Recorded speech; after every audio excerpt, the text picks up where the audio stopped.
Double tight set. Evans straight back, looks to his right, sets up, throws complete. Out across the 35-yard line. Completed out there to Dylan Bruce. And that'll be a first down. Dylan Bruce, the junior, listed at 6'1", 185. Goes as an athlete, but we'll see him everywhere tonight. That time coming off the receiver position and making the first catch of the game for his Ohio State-bound quarterback, Brady Edmonds. First and 10 at the 35-yard line. Huntington Beach in their all-black home jerseys. Western in their whites. Edmonds sends a motion man from right to left. That's Kurtz. He gets it on the end around. Cuts up field as he gets to the 39-yard line, picking up 4. So Kurtz, one of those guys that started for Huntington Beach now. I believe this is his third year starting. Getting great playing time and wide receiver. They also like to get him the ball in the backfield. He's a tough, tricky when it comes to running the ball and yards after catch. And Western was in on him today, along with Troy Foster as well. On the back end, we've got Oseano Segbe, Rufus Dogba, Ernest Nunley, Taiwan Nesby, and Aiden Payne. Second down and 7. Double tight end set again. Looking for max protection for Evans. Low snap, picks it up, sets up, throws, complete out to the left side. That's another first down. This time out to their leading receiver, Troy Foster. Justin, tonight, big matchup here, big setups between these two quarterbacks, and then the receivers, Foster and Bunch of Young. Edmonds with Foster carrying a bunch of Young, along with Ken Thomas, two of the brightest combinations that we have in the county. You know, both younger quarterbacks and their more experienced wide receivers. And yeah, it's going to be a battle back and forth tonight. First and 10 at the 49-yard line. 10:26 to go here in the first, no score. Trips to the right for Edmonds. Set up throw, complete.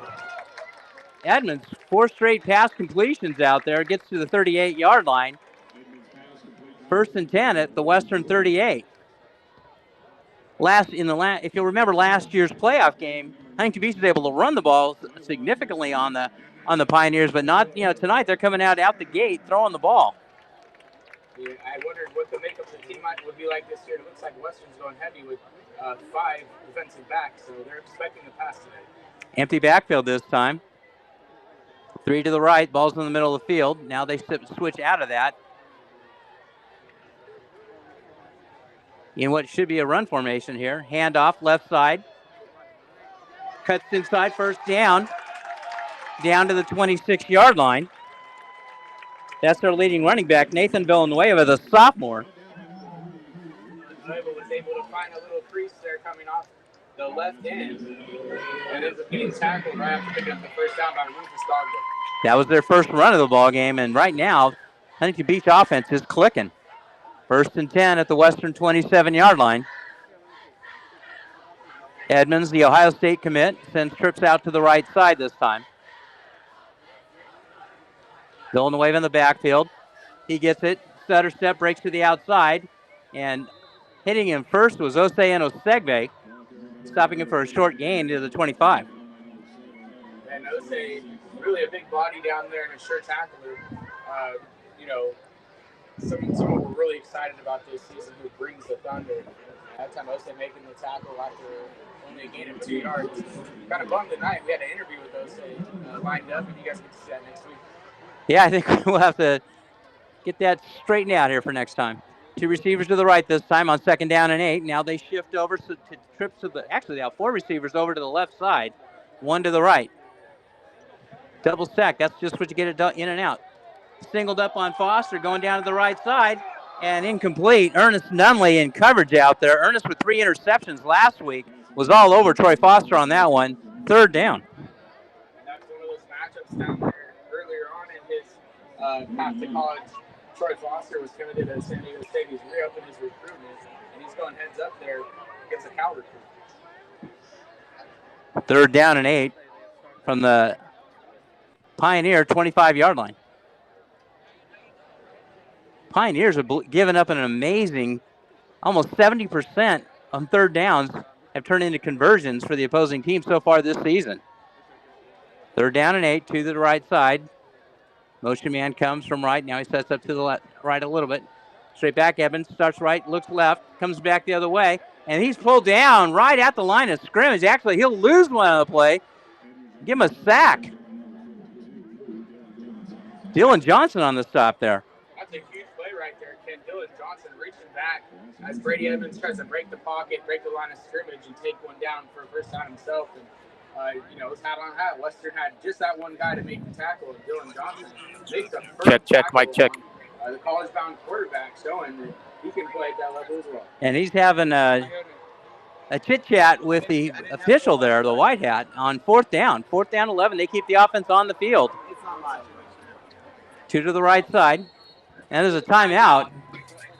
Western takes a timeout here with 7:40 to go here in the first quarter. No score.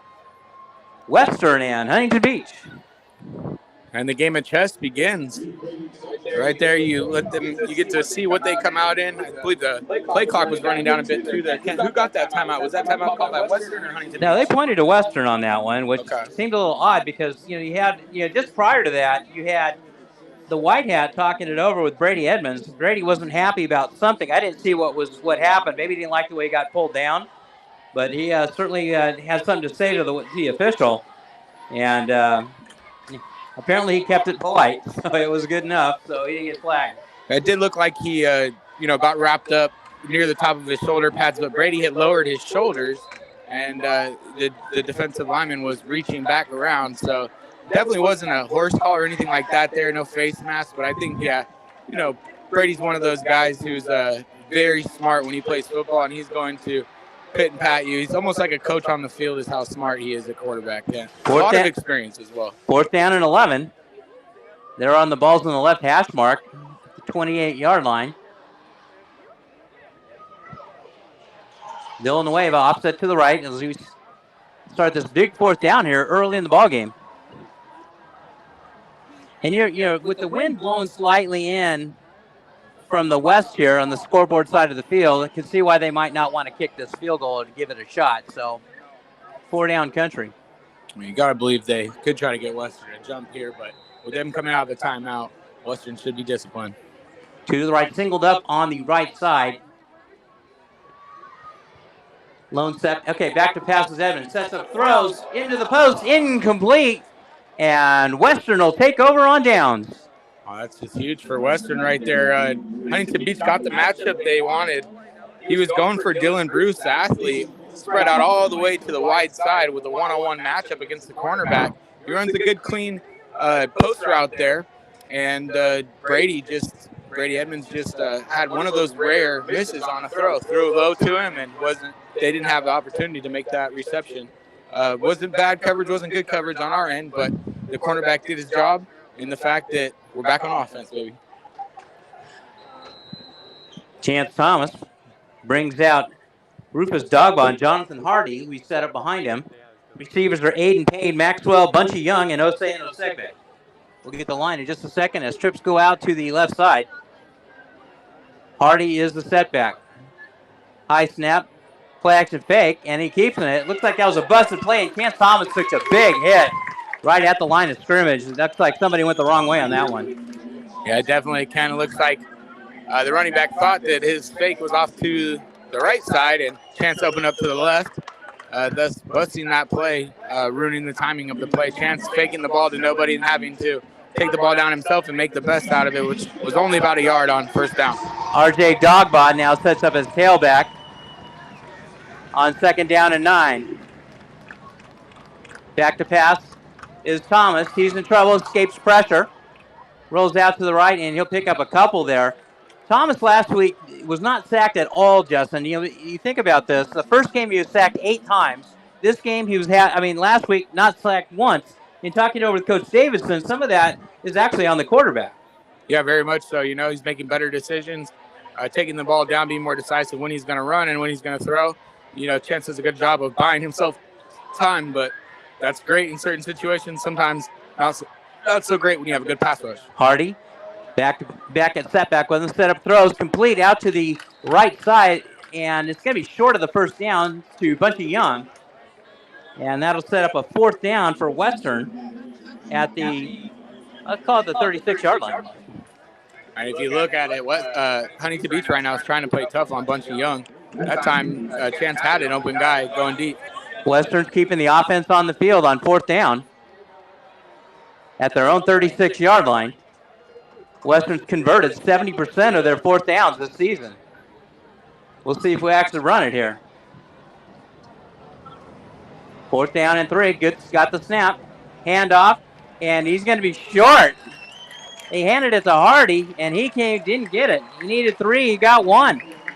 And Huntington Beach will take over on down deep in Western territory at the 36-yard line. That's where it gets tough sometimes when you're going for it on 4th down, you know, and especially against a tough team like Huntington Beach. They locked in. We try to catch them off beat there with the run, and they made a good form tackle. Now our defense is really going to have to stand up here as they're starting on the 36-yard line, going in. Well, with this great field position, let's see what the Oilers can do. 6:08 to go here in the first quarter. There's no score. Both teams have had 1 possession. And Huntington Beach in great field position. Villanueva, the sophomore leading carrier for Huntington Beach, offset to the right of Edmonds. Back to pass he goes. He's got time, steps into the pocket, throws, looking for it all, and incomplete. Looking for Foster, and Ernest Nunley was all over him there. He ran the route for him. Yeah, Nunley did run that route for him. Edmonds threw that ball right to the goalpost, basically, and Foster didn't break that route inside. He tried to keep it outside, so just a bit of miscommunication on the choice route between the two, but nonetheless, Nunley was there step for step. Well, there's a flag on the play. They got holding against Huntington Beach, and up to Coach Davis decided to take him back, and he is. He's going to take him back 10, and we'll replay 1st down. And this will help the field position to start the series, setting them back 10 yards. Western's defense playing real tough right now. Definitely see 2 different makeups of these 2 teams than we did see last year. This game's going to unfold much different than last season's playoff game. Yeah, Huntington Beach was able to run the ball at will. They had over 200 yards on the ground against Western in last year's playoff game. Trips to the right side. Hand off up the middle of Villanueva, and he's tripped up as he crossed the 45-yard line, picking up a few on that play. And tackle made on that play by Taiwan Nesby. So sophomore coming up and making a hit on the running back. Good form tackling for Western so far tonight. Sure, it's nice to be able to see these numbers here. Western with their blue numerals on white pants. Kind of easy to pick up. Trips to the right side this time. 2nd down and 15. 3-man front for the Pioneers. Edmonds taking his time, gets the snap, sets up quickly, ball to the right side, complete. And that's out to Kurtz, who's able to get down near the 35-yard line. Back near the original line of scrimmage, bring up a 3rd down and 10 there. The ball popped out at the end there as well, and I did pick up a sign there when they go for the watch, when the offensive guy there on the side shows the watch, and they're in that bunch formation, they're going wide receiver screen. Oh, really? Yeah, there you go. I mean, it's actually something right when he did it, I knew wide receiver screen was coming, but it's a type of wide receiver screen, so we'll have to look out for that. Good job defending that, protecting that by the Western defense, bringing up a tough 3rd down here. 3rd down and 10. 2 backs in the backfield with him, with Edmonds. He sends single receiver off to the left side. That's Foster.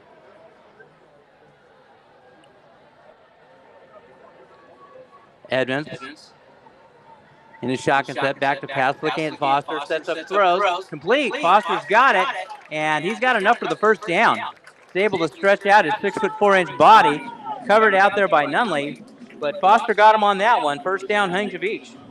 That time just running the timing route, and Edmonds hits him right on the money. Foster comes up with the reception, and of course, Ken, a lot of experience between those two. They knew exactly where the sticks were at. He was able to reach the ball across and just barely pick up that first down that play. Clock's winding, 3:15 counting here in the first quarter. There's no score between these two big-time opponents. Who knows? They might be in the same league next year. First and 10. Two receivers to the right side, tight end to the right as well. Edmonds back to pass, looks to his right. He's got time, sets up throws. Complete. Kurtz has it. Inside the 5-yard line, first and goal for Huntington Beach. Steele Kurtz on the receiving end of that one. Ernest Nunley in coverage, but Kurtz was able to pull that one in. And Nunley making the tackle. Seemed like Nunley and Payne had a miscommunication there. We had two guys covering one receiver, and Kurtz was the leftover guy. Straight ahead is Edmonds. Pushes the pile. I think he's in. He is in. Brady Edmonds pushes it in from 3 yards out, and Huntington Beach is on the board. And that fourth down decision to go for it with the run football ended up costing Western a little bit. Gave the defense a short field, but nonetheless, Western playing aggressive on offense, and this defense knows what to expect when their team's coming out, right? We know we go for it on fourth a lot, and we know sometimes we're going to have to bounce back strong, and when you got a 70% success rate, we're going to see that probably again tonight. Jason Dunham on to try the extra point out of the hole of Steele Kurtz.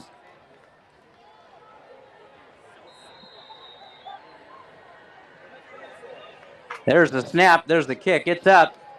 And Kurtz gets it through. So 3:05 to go here in the first quarter. Huntington Beach 7 and Western 0. Huntington Beach drives the ball. Short field, 36 yards. Gets down there in a few plays. Capped off by a 3-yard Brady Edmonds touchdown run. Edmonds not really known to be a running quarterback, but he just got behind his big offensive line. They pushed the pile, and in he went. Edmonds, a guy that's looks like a full-grown man down there, very tall human being, and kind of getting his hang on, just leaning on that quarterback push. They're getting, pretty good at it here at Huntington Beach, even at the high school level altogether. It's becoming more of a common play. Huntington Beach coming off a tough loss last week at Trabuco Hills, losing 20-19 in the last minutes. So they're looking to rebound here. And your Pioneers coming off back-to-back last-minute wins. Last week it was a big win against Villa Park. First time that Western's ever beaten a Villa Park team in any fashion, at any level, any sport. It was big. Ball's boomed away by Kurtz. Load kick, line drive, bouncing around, picked up and fallen on. I'm not sure who picked it up. It looks like Western got it. So Skylar Lindsay ended up coming up with that football. Lindsay looks like he'll be back in his normal spot here at running back to start this second drive.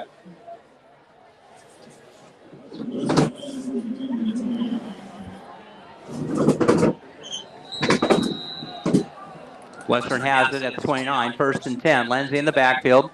He gets the ball. It's Flake to him. Double side set, going long for Bunchy. He's open. He's got it. He's at the 20. He's at the 10 and pulled down at the 10-yard line. Bunchy Young. Huge play. All the way down inside the 10-yard line. First and goal, Western. A huge play for Western, and that's what this offense brings. They don't just dink and dunk, but they go along here and there. And that connection between Chance Thomas and Bunchy Young is one we'll be seeing all season, but it's starting to be smooth like bread and butter right now, Kent. Big play Bunchy with another one. First and goal at the 9-yard line. High snap. Lindsay gets it, ducks one tackler, and is able to get back to the line of scrimmage and maybe a yard, and that's it. Nothing really doing up there up front for Skylar Lindsay. Skylar Lindsay with good vision in the backfield is able to avoid what looked to be a sure tackler coming for his head, and he's able to get right back to line of scrimmage, like you said, Kent, in a really hard-earned run to get there. 2 in the backfield next to Thomas. Blitz coming. Thomas has time, sets up throws, corner of the end zone, no good, incomplete. Looking for Bunchy out there. He's well covered. 3rd down. Clock stopped, 2:05 to go. Here in the first quarter, Oilers 7, Pioneers 0, but Pioneers are knocking on the door. That time, Chance Thomas going to Bunchy Young on the short side of the field and put it in a place only Bunchy could get it, but a little bit out of the reach of Bunchy. Not able to make the catch. 2 receivers on either side of the formation on 3rd down. Skyler is offset to the left of Thomas. High snap. Skyler get it, head for the end zone. I think he's close. He's going to be close and stop just short of the goal line. It's going to bring up a 4th down and half a yard for Lindsay and the Pioneers. Came up just short, and Western brings out the beef. You can and say that again. again. Counters with the beef.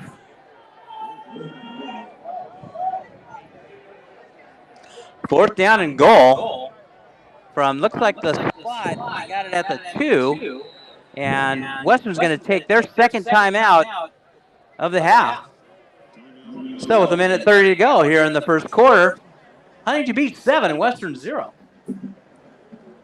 You know, they got some better graphics going on here at Sioux Field. You know, if you look in the scoreboard side there, I remember in the past it was just pretty plain, but now they got it looking nice. There's a ton of media here for this ball game. There's got to be 4 different outlets covering this game. That's got to be one of the nicest scoreboards in all of Orange County. And we're blessed to have the presence of Sunset Rewind. We've got OC Varsity out here, the big dog himself, Steve Fryer. Steve Fryer's in the house. He's stepping in for our buddy Dan Albano, who's a little under the weather. We're supposed to have Dan out here today, but you know, Steve was supposed to be here at the last game, and Dave Delgado pinch hit for him, and now Steve Fryer pinch hitting for Dan Albano. These guys at OC Varsity, they got each other's backs. Yeah, they do. Probably the most consistent staple in high school football. Maybe in the country. Since I've been alive. Maybe in the country. Here we go. Big 4th down. 4th and goal from the 2-yard line. 3 receivers are bunched to the right side. Lindsay offset to the right of Thomas. Thomas rolls to his right, takes a cut, and he's not going to get there. I'm not sure about that play design at all, but that had nothing going. And Huntington Beach was all over. Thomas actually will lose a yard on the play. There was no hole whatsoever. And Huntington Beach will take over on downs. So that big, huge 60-yard pass play went for naught as Western gets stopped at the 5-yard line on a big goal line stand by Huntington Beach. And you got to wonder why Western didn't go with what the original set was. They brought out the pork, and they were going to have an extra blocker down there with some of their big guys in there. You know, wanted to see that run, maybe even see Chance take it down himself behind all those blockers. They ended up going with a bit of an off-tackle quarterback run to the short side of the field, and Huntington Beach just had that dialed. 1st and 10, Huntington Beach. They got it at their own 5-yard line. Villanueva standing in the end zone, about 3 yards deep. Under center this time is Edmonds. Sets up, throws quickly to Foster. Foster breaks the tackle. He's at the 10, he's at the 20. Down the sideline he goes. Troy Foster gets out to the 28-yard line, 1st down, and they get out of the shadow of their own goal line. Troy Foster just barely able to break the grips of Ernest Nunley's tackle there.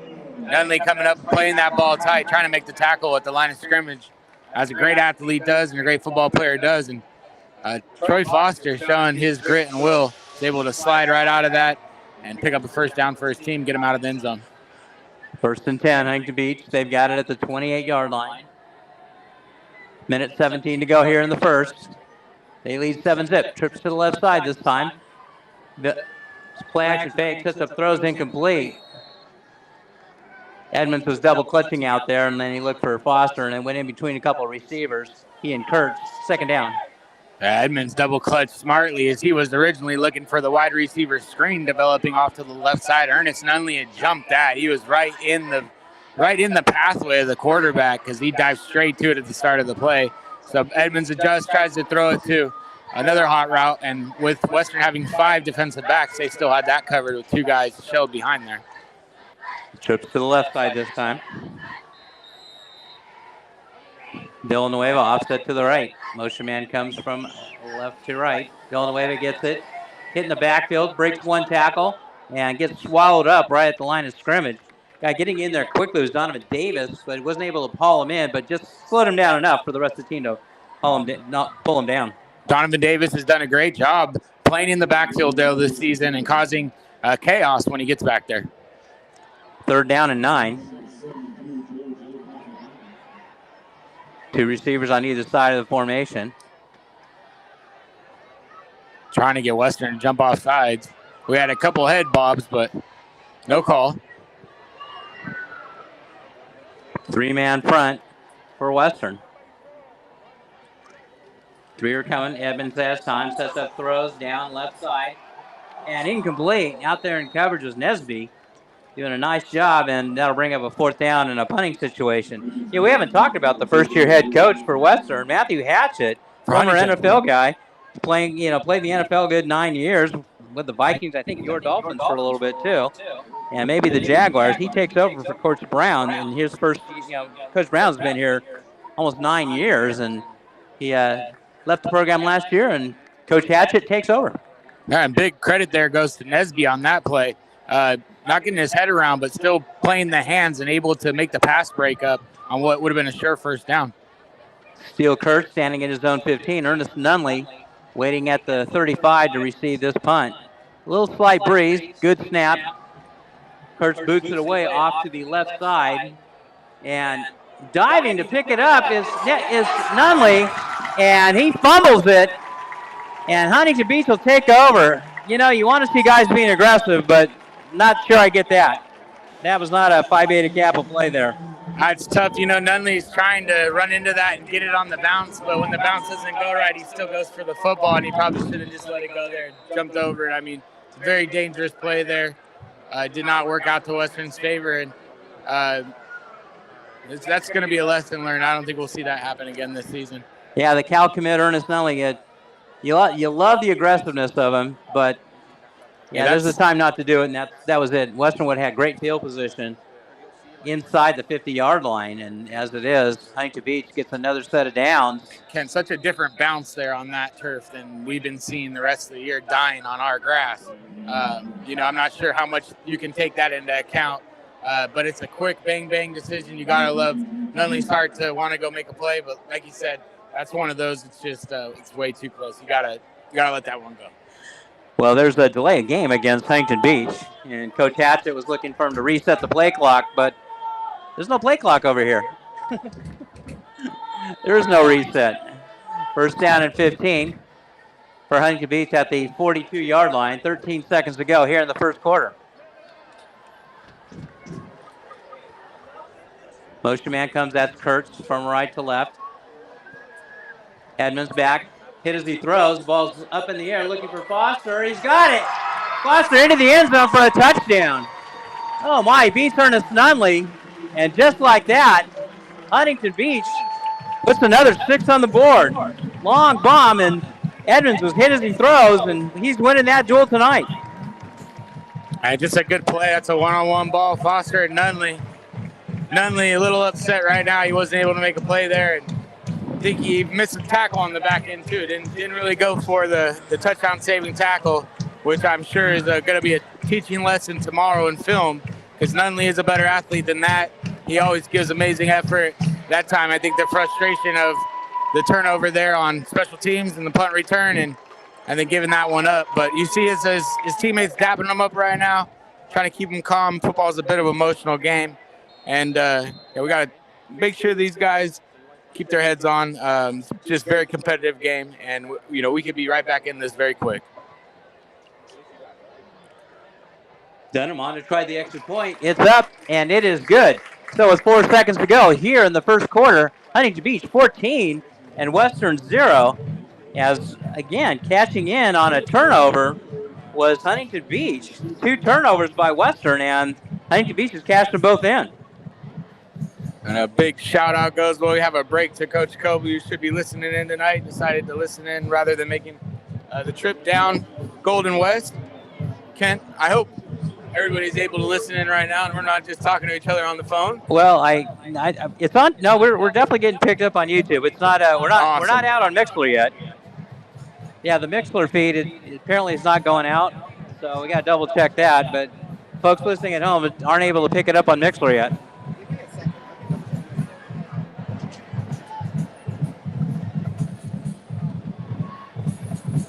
And let's see if Western can bounce back here, as this game sure has a couple little things happen. And boy, I'll tell you what, Western finds himself in the hurt locker.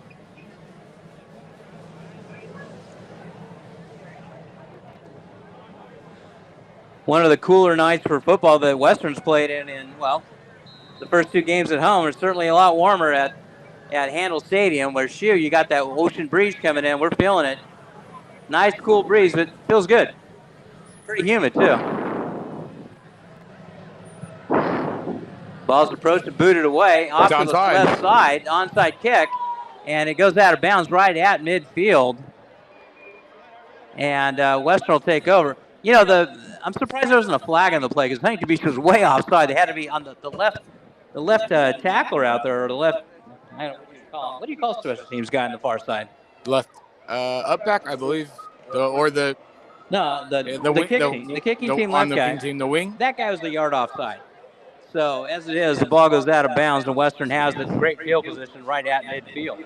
Outside of that, it was probably one of the most gorgeous onside kicks I've ever seen. It fooled me. It literally went 11 yards to the tee and went sideways straight out of bounds. Player was right there by it, and he set up a little different. He would have cradled that, but I don't think you could recreate that kick even if you tried. 1st and 10. Western, they've got it right at midfield. They'll send trip receivers out to the left side, and Lindsay is offset to his left. And for those of you wanting to pick up the radio, Mixler is now on the air. Going to thank our Pioneer Press radio team for getting us together, overcoming some adversity here, and getting us set up for tonight's ball game. Those away games are a little tough. Thomas back to pass. He's got time. Now he scrambles back to the right, and hitting the backfield, loses the football. He's sacked. I'm not sure if he lost the ball when he got pulled down.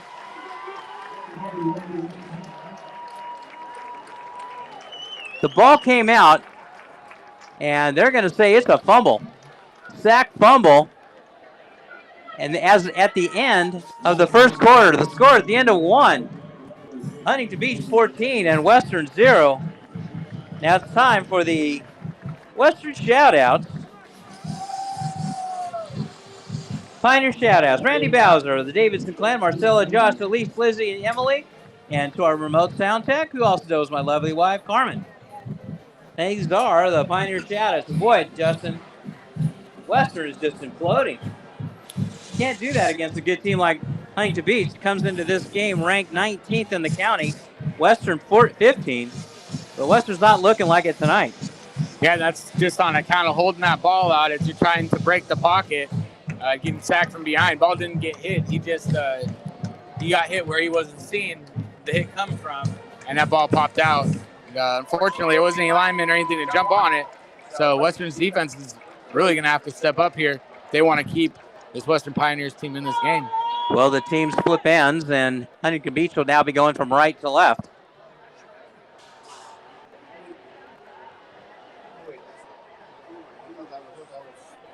Three turnovers in the first quarter for the Pioneers, and Huntington Beach has capitalized on all of them. Well, all 2 of them. We'll see what happens with this third. Edmonds sends motion man, right to left. Back to pass as Edmonds sets up quickly, throws, it's complete. Foster has it right in front of Nunley. We'll give him 7 yards there on first down. Foster with the good stick 'em on his hands tonight. That ball coming out right as Foster's hitting the sideline. He's making the catch low. You see, once again, how quick that connection is. Nunley makes a good break on the ball and is still a good step or 2 away as Huntington Beach picks up an easy 7 yards on first down. You got the senior, Troy Foster, with the junior, Brady Edmonds. 2nd and 4. Edmonds looks to his right, sets up, guns it out there, and knocked away, incomplete. Falling down on that play was the intended receiver, and then coming up to knock it away was R.J. Dogba. 3rd down. You got to love the play of R.J. Dogba. That time making the PBU on Dylan Bruce. Bruce losing his footing a bit with the cornerback coming up and making sure there's no attempt to catch that football. 3rd down and 4. Villanueva's got it. Right side he goes. He's going to be stopped short of the 1st down. They'll give him 2 on the play. It's going to bring up a 4th and 2. Decision time for Coach Hatchett and the Oilers. Yeah, and you're out of field goal range here, so you're going to go fast to the ball and try to get Western to jump. Under center's Edmonds. Straight ahead he goes. And he got the push enough just to get that 1st down. Again, Edmonds was stopped initially, but is able to sneak around to the left side and get it just enough for the 1st down. With a real quick snap there.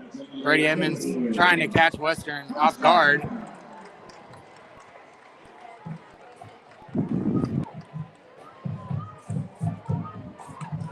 First and 10. 11-14 to go. Here in the first half. Huntington Beach up 14-zip.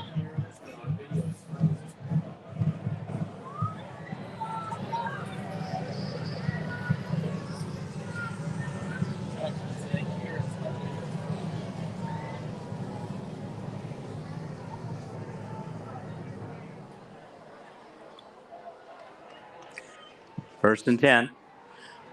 To neither side of the formation. Villanueva gets it left side. He goes. He's got a hole. 1st down and more. Villanueva, the sophomore, gets hauled down there right at the 25-yard line. Elijah Washington hauling him in, but not before Villanueva picks up a 1st down.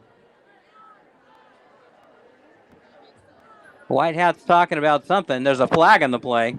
Right at the 36-yard line, so that nice run by Washington's going by Villanueva is going to get wiped out, likely on a hold.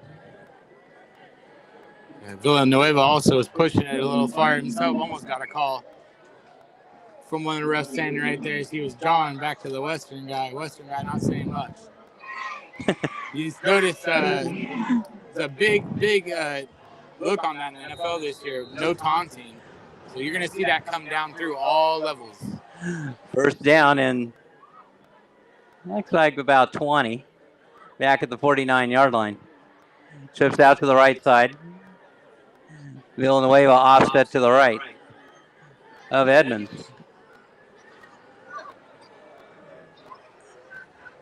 Edmonds calls for the ball.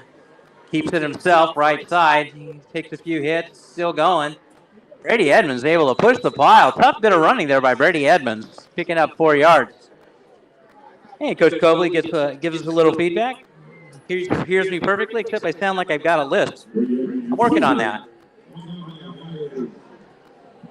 Surprised I'm not the one getting called out for that. Having a list? Yeah, that's not good. Yeah, I worked on that when I was a little kid. I need remedial speaking classes. 2nd down and 15. Villanueva now shifts over to the right side of Edmonds. Back to passes Edmonds. He's got time. Breaks pocket. Now he goes, sets up throws, looking for Foster. Incomplete. Nunley in coverage there. And that'll bring up a 3rd down. That time Edmonds breaking the pocket as he was getting pressured from the backside. Coming in on the backside for Western was Donovan Davis. As you said, a guy likes to play in the backfield. So he breaks the pocket. He tells Troy Foster to rerun his route and take it up the sideline. And as he floats that ball out to him, Nunley was in coverage. He wasn't able to make the reception. 3rd down and 15.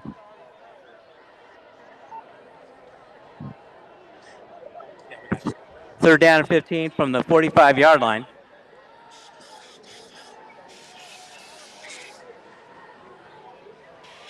Edmonds back to pass. Looks right. He's got time. Rifles one in and almost intercepted. Nice job out there in coverage. Deshaun Rufus over there almost picked that one off. 4th down. The sophomore linebacker, Deshaun Rufus, standing at 6 foot, 200 pounds, was in perfect drop coverage there and got his hands down to try to intercept that football, but somehow that one squeezes through and into the hands of the receiver. Where did he drop it? 4th and 15. Nunley back to receive this punt as Western is able to slow him down. Boots it away, headed towards Nunley. Maybe smart to let this one go in the end zone, and he does. And that'll bring up put Western at the 20-yard line, 1st and 10. 9:12 to go here in the first half. It's Huntington Beach 14 and Western 0. Appreciate the feedback coming from my sound check gal and Coach Cobley.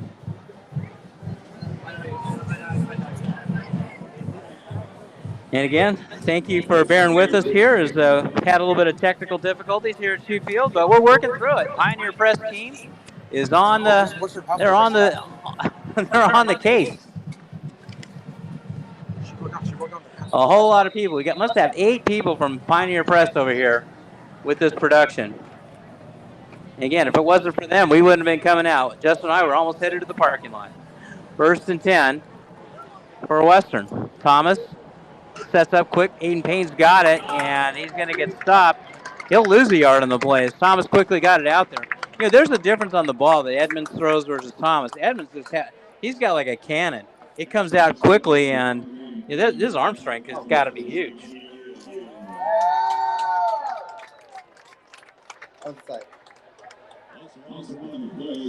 He'll lose one. Dogba in the backfield with Thomas. Thomas rolling out to his left. Tries to squaring his shoulders, still runs, sets up throws it out of bounds. And Osano Segbe was open down near midfield, but Thomas couldn't see him and get it to him. 3rd down.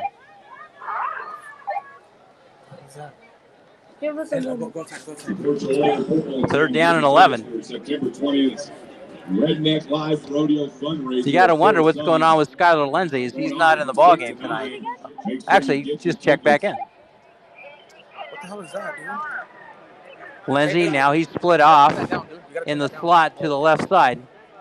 3rd down and 11. RJ Dogba in the backfield. Split's coming. Thomas steps up. He's got time. Looking for Bunchy. He's got it. 30-yard line taken down at the 26. Bunchy Young, another big play for Western. Hello. Big play, Bunchy. Pass complete to number 8, Bunchy Young. Brought down by number 28. Big play. Hey, Justin, you got anything to say? 1st and 10. Great play there by Bunchy Young. Ken Thomas stepping up in that pocket at the last second and finding Bunchy Young. Gave him the time to split off on that route and make the catch. Justin and I are sharing a microphone tonight. It's kind of fun. 3rd down, handoff, sets up, throws, complete. Skylar Lindsay's got it. On 1st down, he gets out to the 20-yard line. 5-yard pickup there on 1st down. And that time a swing route out to the running back, Skylar Lindsay. Ken Thomas putting on him with a little more pressure that time. Lindsay getting the ball with room to run. Picks up about 5 on 1st down. Skylar Lindsay. First big play of the night. Thomas back to pass. He's got some time. Now he rolls out to his right. Takes off running. He's at the 15. He's at the 10. And steps out of bounds just inside the 10-yard line. 1st and goal, Western. Thomas using his legs to get outside. You'll remember, Thomas had a 60-yard touchdown run just opening the scoring last week against Villa Park. He's able to use those legs. He looked really good out there running the ball this time.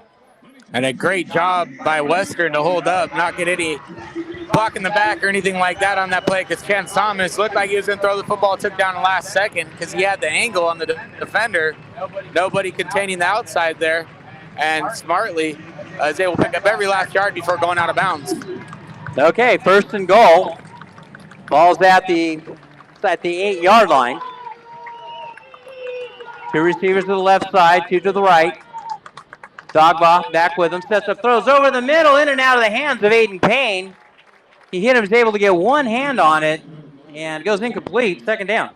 Aiden Payne going to be frustrated and want that one back. That's one you got to come up with as a receiver. Quarterback hits you in the hands, back of the end zone. He's throwing it high to where no one else can get it. He came in there fast, and Aiden not able to come up with that one. Second down and goal from the 8-yard line. Osei and Osegbe split off. Now he goes in motion from right to left. Thomas steps up running, takes off. He's at the 5, breaks tackle. He's in! Touchdown! Western! Chance Thomas! Chance Thomas with an amazing read that time, taking pressure from 3 guys. He's able to split him right down to the pocket and pick up the touchdown himself. Chance Thomas taking that one into his hands, saying, I need to get some points on the board, get my team back in this game.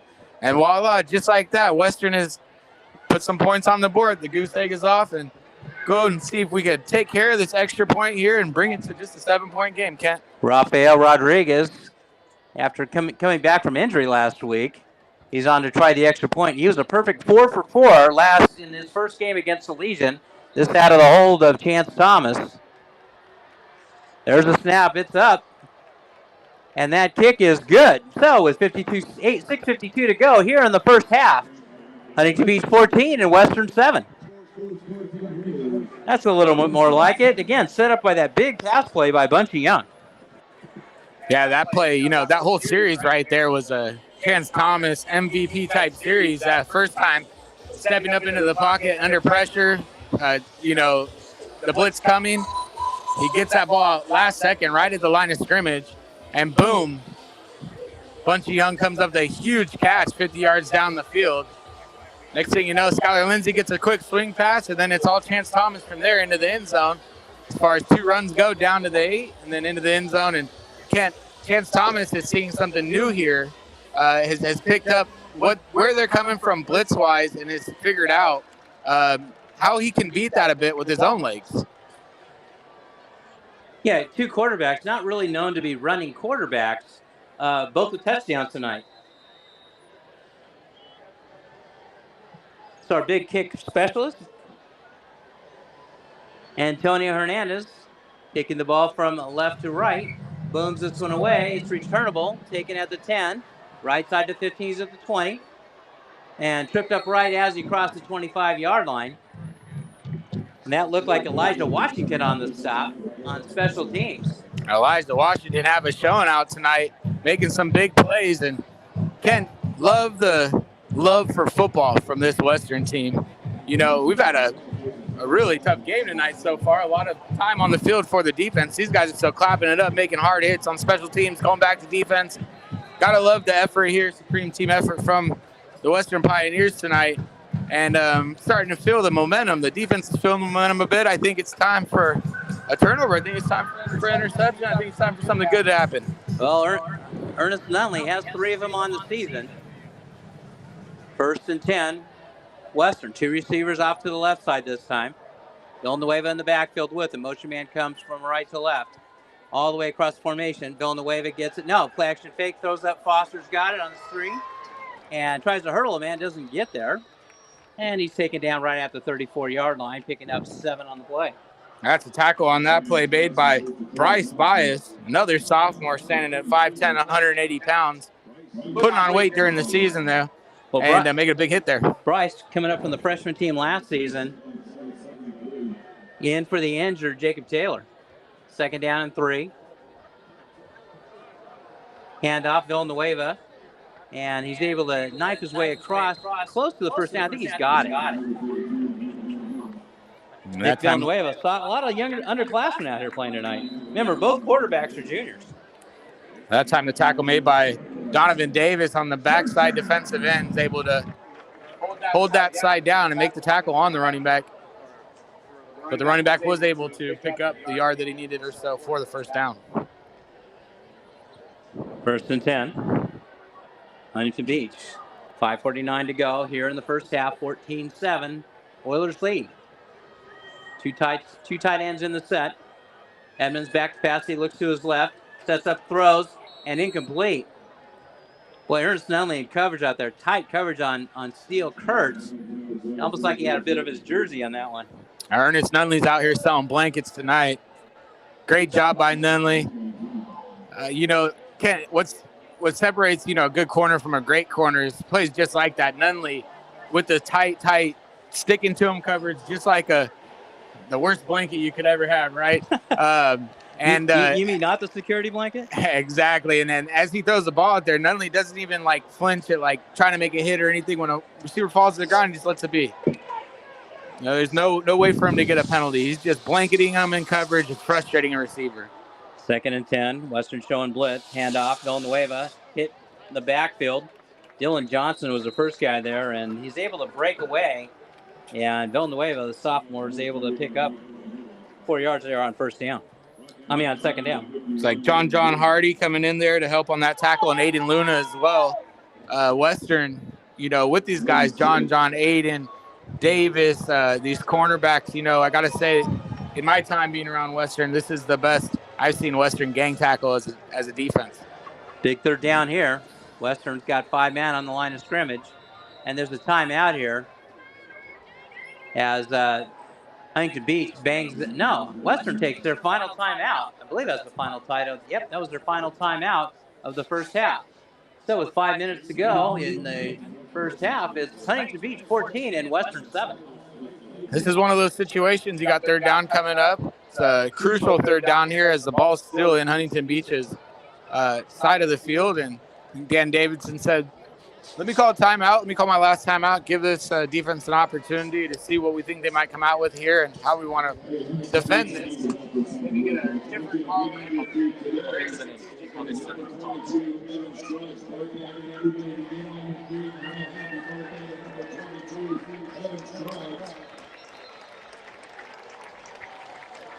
Okay. Western's all pumped up here on this big 3rd down. John Hardy, very animated, headed into this big 3rd down play here early in the first half.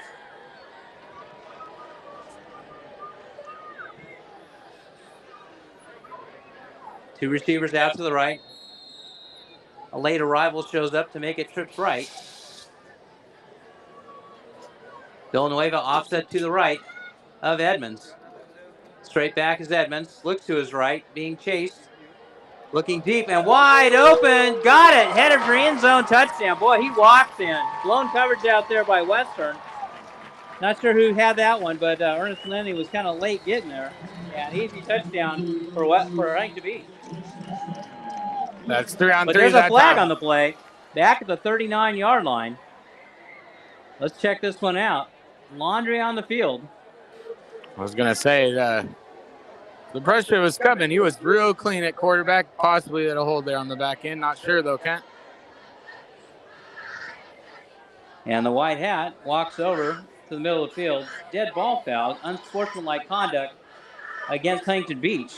So it looks like the touchdown will count. The touchdown's going to count, but they're going to get Huntington Beach for unsportsmanlike conduct afterward. So keep the 6 on the scoreboard. If you're a Huntington Beach fan, you see that laundry there after that big, long touchdown. Your heart's got to go right into your stomach or into your throat. Yeah. Heart goes into your throat, right? Not in your stomach? It goes somewhere. I don't know if it goes up or down. Something goes up, right? Something. That's heartburn. Yeah, I don't know. We're going to have to ask Coach Cobley. He's the one who would know. Okay, so the unsportsmanlike conduct, I'm not sure if they assess that on the kickoff or if they're going to take it here. We'll find out. Didn't quite see what happened that caused that, but not a very characteristic play from Huntington Beach. Now, I think there's a little bit of history between a few of the ball players down there.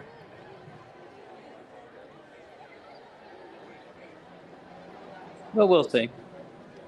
Okay, officials are sorting this thing out, and they're getting ready to kick that extra point.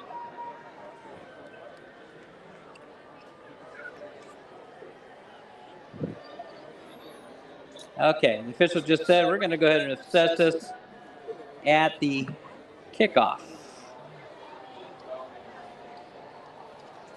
So, Dunham on to try the extra point. Snap down, kick is up, and it is good. So it's 4:51 to go here in the first half. Huntington Beach 21 and Western 7. At halftime, we got a special guest. So we have, actually we're going to have, looks like we're going to have the hallway highlights with with Aaron Alamo, and Michelle Ortiz. So again, one of the great productions here by the Pioneer Press, Coach Almeida, or Mr. Almeida, the guy, the brain trust behind it all. He gets all the credit. And our production dude, Angel Vargas. He's got a team, a technical director. What's his technical director, Angel Vargas. Both these guys came up big for us tonight to make this all work. Because we were thinking we were going to be able to give you a game tonight, and we're pretty happy with what's been happening so far. So big tip of the Western Pioneer hat to those guys. As this unsportsmanlike conduct, you got to love this if you're a Western Pioneer fan, because now you're going to be kicking off from the 25-yard line, and certainly going to be returnable. Western with dangerous return men as well, giving them an opportunity. Yeah, Bunchy Young at the 20, and R.J. Dogba also set up deep right around the 20, and Skylar Lindsay is the guy that's the up back. Now remember, these last couple kicks haven't gone deep. Huntington Beach has pooch kicked both times, so let's see what they do here. Approaches the ball, booms it away, high kick. Bunchy Young's got it at the 20. 25 straight up the left side he goes. He's at the 35, he's at the 40. Yeah, he didn't quite get to the 40. Down to the 36-yard line. A 15-yard return there. Guy, you kind of was hoping you have a little bit better return there, but came up a little bit short. Yeah, Bunchy gets the ball there and has a blocker directly in front of him, but wasn't able to shed that first series of blockers there for Huntington Beach on special teams. First and 10. See if Western can answer here. They've got it in decent field position at their own 37-yard line. 4:44 to go. No timeouts for the Pioneers. Motion man comes. That's Lindsay. Played action to him. And it's complete. Went the other way to Bunchy Young. Bunchy Young's got it across midfield. First down into Huntington Beach territory at the 49-yard line. And the connection between Chance Thomas and Bunchy Young continues. Both series, both of these quarterback wide receiver connections going back and forth. Quickly on the ball, back to passes Thomas. Flag on the play. Procedure against the Pioneers. So that'll move them back 5.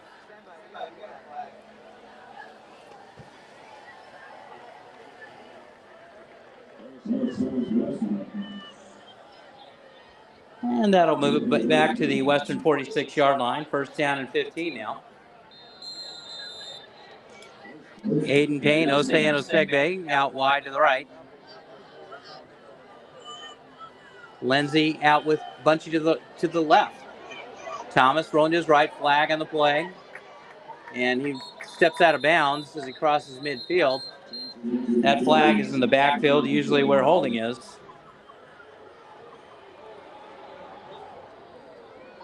Now let's see if Coach Hatchett wants to move him back. And he does.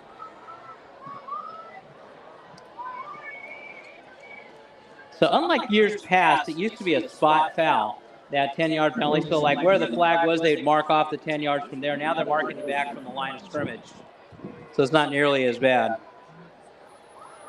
I mean, those holds in the backfield were just absolute drive killers. They definitely used to be drive killers. So they've got the ball. Western's got the ball back to where this drive started, back to the 36-yard line. First down and 25 now. Sets up a screen left side. Bunchy Young's got it, breaks a tackle. Still on his feet, breaks another tackle. Still breaks another tackle, crosses midfield. Out near we'll call it the 48-yard line of Huntington Beach. Again, that's kind of how this whole series started. Bunchy Young. Bunchy Young. Bunchy Young showing a different tenacity this year, though, Kent. I mean, he's hungry for every yard. At that time, he probably got an extra 5-6 yards after original contact. Well, they marked him out of bounds at the 47-yard line of Western. Second down and 13. Oh, there's a mix up there, and Chance Thomas just gets crushed. Boy, somebody's running back went left, he was expecting to go right, and vice versa. And boy, Chance Thomas just got crushed back there. That's not one you can blame on Thomas. As the defender from Huntington Beach just came in and just laid the wood. 3rd down and a mile for the Pioneers. 3:38 to go here in the first half. It's 21-7 Huntington Beach. 2 receivers on either side of the formation. Lindsey goes in motion from left to right. Thomas back to pass. Blitz coming. He strubs out of it. Rolling out to his right. He's in trouble. And he just throws it away. Takes a big hit out of bounds, but they're not going to flag him for it. And that's going to bring up a 4th down. We'll see if Coach Davison decides to keep the offense on the field or go send the punting unit in.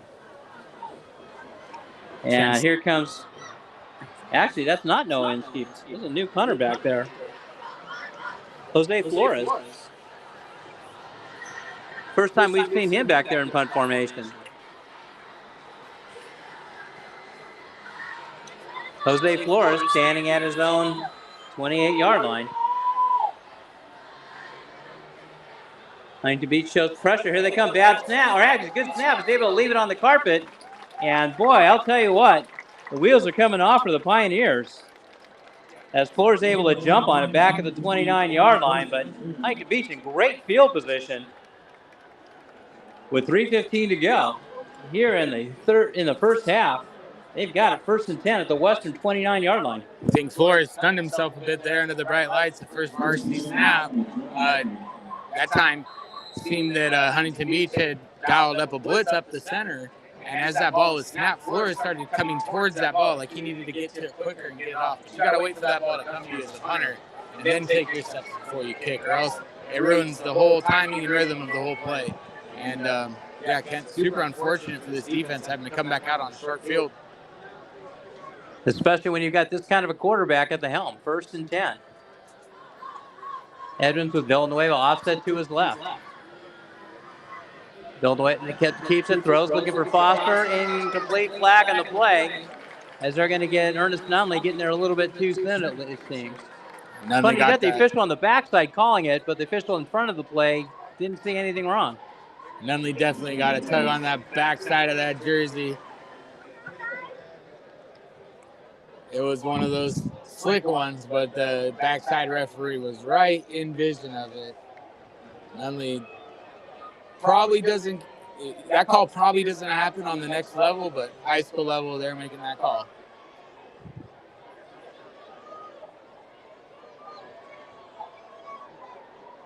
There's a holding. That's going to be 5 yards and a 1st down. It might be 10 yards and a 1st down. They'll move the ball out to the 20-yard line. 19, 1st down and 10 for the Oilers.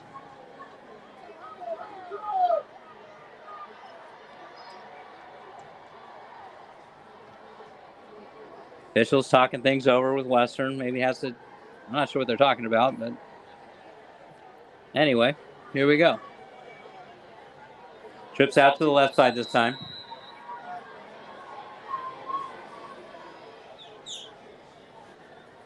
Edmonds sets up, throws quickly out to Kurtz. Kurtz breaks one tackle and gets ridden down by Osei and Osigbe. Osei, the leading tackler on the team this season for Western. He seems to be always around the ball on defense. Osei does a great job running sideline to sideline. That time, making the ball carrier feel all of his weight as he comes down on that tackle.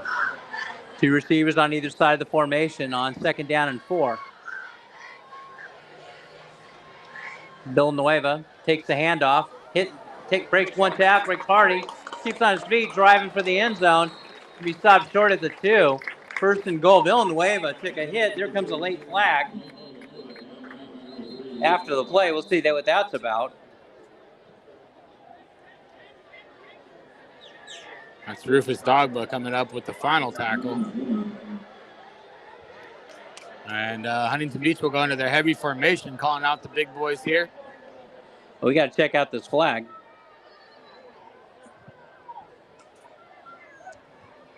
Yeah, there's some words. I'll tell you what, when Villanueva is able to break that tackle from Hardy, that's just, he's a smaller guy, but he's able to run through a tackle.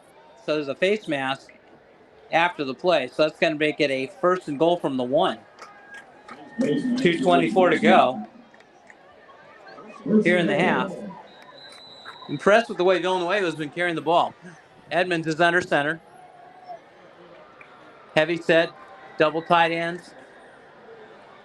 Clearly a run set for Huntington Beach. Edmonds hands off Villanueva, right side. He goes, takes a hit, stops short of the 1st down.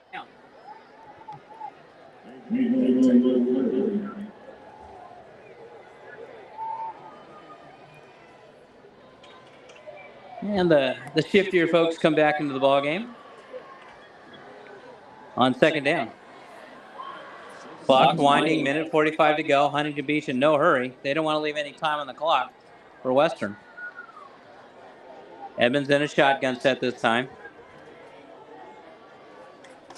Villanueva, keeping himself as Edmonds. He plows his way in for the 2nd touchdown of the night. So he's in. And Edmonds just does that read, fakes the handoff, and takes the extra second to see where that hole's going to open. He's able to pick up the touchdown there on a smooth run. Dunham on to try the extra point. Out of the hold of Kurt.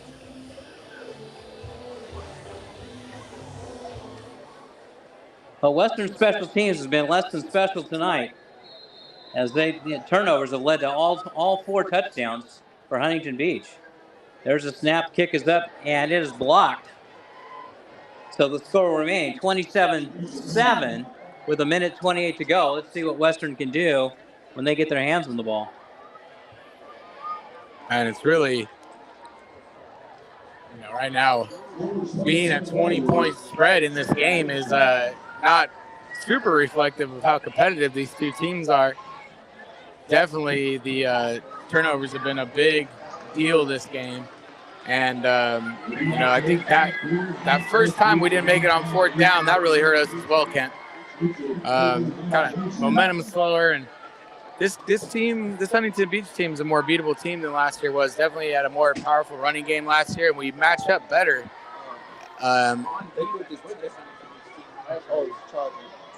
Just not quite working out to our regard this year. We'll have to stay in this game, hopefully make some changes. Hopefully make some changes here at half and have a whole new side of the game. But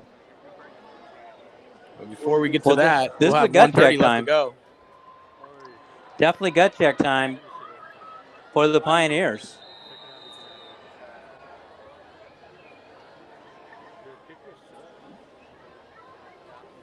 They'll get the ball to start the 2nd half. As this ball's booted away, it's high, it's returnable. Bunch of Young's got it. Now, drop. RJ's got it. RJ Dogbau's got it. He's at the 25, at the 20, pushing forward, still on his feet, gets close to the 25-yard line. See, I knew he was going to get there. But I got to do a better job of communicating down there. If that one's coming to Rufus. If Rufus calls for that ball, but she's got to back off. That's like a center fielder who's in charge? Is that how that goes? It's one of those things. It's coming your side. I didn't know you were a baseball player, Justin. Unless the coach is telling you otherwise, then Rufus probably would have known to back that one off of that one himself, But that almost turned into another disaster play there for Western. They've got it 1st and 10, their own 24-yard line, 1:18 to go. No timeouts for the Pioneers. Coach Davidson most likely not going to take conservative here. Thomas back to pass, steps into the pocket, and takes a big hit. Sack back to the 22-yard line. That time, Chance Thomas stepping up into the pocket. Huntington Beach has kind of figured out that if they just keep one of their 2 guys who are rushing back, that when he breaks the pocket, they'll have someone there to quote-unquote spy the quarterback and hopefully make that tackle as he breaks the pocket. That time, 2 Huntington Beach defenders in that second wave of the rush were able to make the tackle on Chance Thomas behind the line of scrimmage. Coach Hatchett for the bangs sack. the timeout here. He's got 2 left. Maybe they're looking to get the ball back, put a little more pressure on Western. And boy, oh boy, Ken, as we watched last week, the opening week of college football, Mr. Julian saying, well-known young man from Orange County, making it happen for the Ohio State. And you look down there at Brady Edmonds, and holy smokes, Brady Edmonds, another one of those big time, looks like an NFL quarterback already, and just is going to look good in an Ohio State jersey. If you just look how that kid's made up, he looks like your prototypical Ohio State quarterback. 2nd down and 12. Thomas back to pass, sets up, throws quick. Osegue's got it. And Osegue gets out to the right near, just across the 30-yard line. It's going to bring up a 3rd down and 3 there. The clock is stopped with 59 seconds to go here in the half. His sounds coming through great. My sounds coming through terrible. I'm hearing you just fine, dude. I'm listening to it. They're saying it on the chat. Thomas rolls out, breaks away from pressure, rolling out to his left. Sets up and throws it away. That's going to bring up a 4th down. Mic check 1, check 1, 2. 4th down and 3. Clock is stopped with 49 seconds. That's one of those plays where you'd almost want Thomas to go down, but you would expect Huntington Beach to have called the timeout there. 4th down and 3. Western's keeping the offense on the field.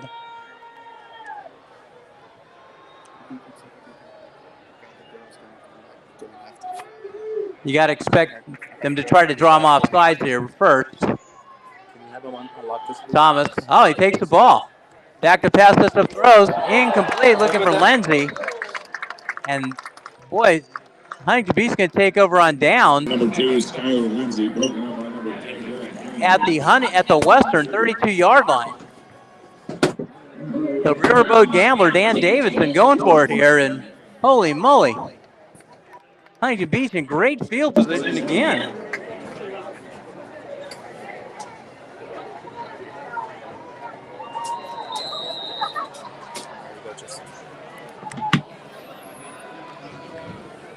Wow, Justin. Huntington Beach has 2 timeouts, 45 seconds. And boy, this is one of those plays that Western needs to stop here in a really bad way. Talk about the understatement of the year. Kurtz goes in motion. Edmonds back to pass. He's under pressure, steps into the pocket, almost intercepted. Oh boy, in and out of the hands of Bryce Bias. A little too hot for the sophomore to handle, but boy, he had a pick and a lot of green space in front of him. That time, Osei coming off the edge, brings the pressure on the quarterback. Quarterback gets it out and almost intercepted as the linebacker stepped into his lane. 2nd and 10, trips out to the right side. Yeah, nothing but field in front of him too right there, Kent. 40 seconds to go here in the first half for the Oilers. Edmonds back, looks left, throws. Foster's got it. Oh, God, what a play there by Foster, hauling it in, covered in tight coverage there by Ernest Nunley. But Troy Foster has it, 1st and goal, down to the 6-yard line. Nunley in very tight coverage, even gets a hands up, try to get between Foster's hands, and no doubt the quarterback hits him in stride on the back shoulder throw. 1st and goal. Kurtz goes in motion left to right, rolling out to his right. Edmonds winds up, throws. Kurtz got it, walks into the end zone. Touchdown, Huntington Beach. 5 turnovers, 5 touchdowns for Huntington Beach. Wow. You can start to see Western's defense getting a little bit frustrated down there. Like I said, it's going to be one of those tougher first halves, just really not reminiscent of how evenly matched these two teams are. But Kent, you know the scoreboard doesn't lie. Western's taking some chances tonight, going for it extra on 4th down. Had some mistakes in the punt return game, had some slip-ups in other parts of the game as far as fumbling the football. And it's just a perfect, the perfect storm for a really tough game tonight as Western comes off of 2 last-minute wins 2 weeks in a row. And tonight, Huntington Beach, who is 1-1 coming into this game and very hungry, is taking it to your Pioneers so far. Yeah, they are. Another unsportsmanlike conduct against Huntington Beach. So rare we would see this type of thing from Huntington Beach, Ken. It's a different, bit of a different thing going on here this year. I think the new coach here will want to get that under wraps, as those things can really come back to haunt you later on in season. I mean, right now you're up by so many scores that you're really not going to remember these penalties, but, that's the second one tonight, and it's really not that type of game where it's needed. Not when you're up like this. And I'm sure Coach Hatchett will get into them about get in their heads a little bit at the halftime. Dunham on to try the extra point. Missed the last one. Last one was blocked. Let's check this one out. Snap down kick is up, and this time it is perfect. So with 30 seconds to go here till halftime, Huntington Beach capitalizing and again on another Western turnover. They lead 34-7. Man, this is like Apple turnover season, right?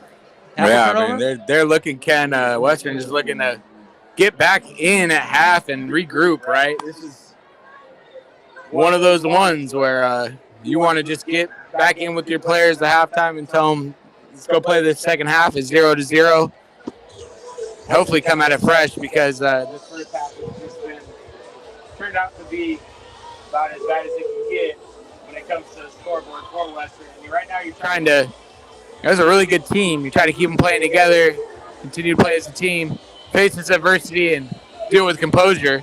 And we've seen that up until this point, but no doubt the frustration bleeding over a little bit, as we've seen on the end of the last score. Yeah, as good as Western's looked the first two games, that's as bad as they look so far this season. Yeah, not a whole lot going for them. Well, let's see what they can do here. If they can make some magic happen with 30 seconds to go to get a little bit of momentum and get into halftime.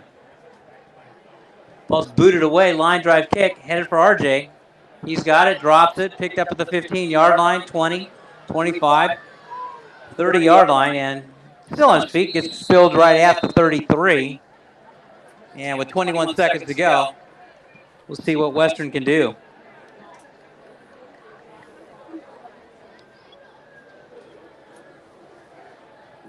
Yeah, coming into the game, Western was 70% on their fourth down tries. Tonight they're 0 for 2.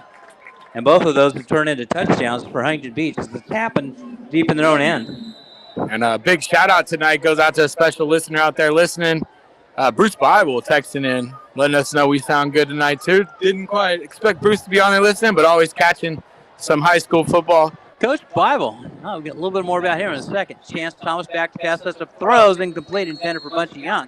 His son, Sir, former at Los Alamitos Griffin, made the travel squad for Cal and San Jose State. San Jose State. I'm sorry, San Jose State. We got Anthony League over there on Cal. Yeah, Anthony League was the player of the week last week for practice player, just given that tremendous effort as a running back over there at Cal. It's funny. They were inseparable in high school, and here they are.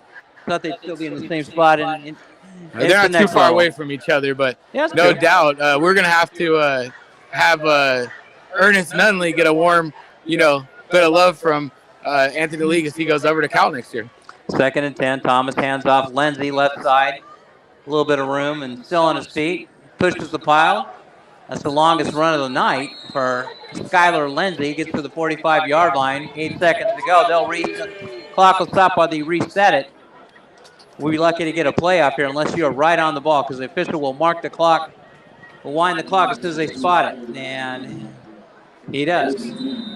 8 seconds to go. It should be the final play of the half. Thomas has got time. Rolls out. Still in trouble. Gets away. He's got more time. Now he throws it deep downfield looking for Osei. Osei's got it. As time expires, he catches it right at the 25-yard line. Great for the stats, not so much for the scoreboard, and that'll do it.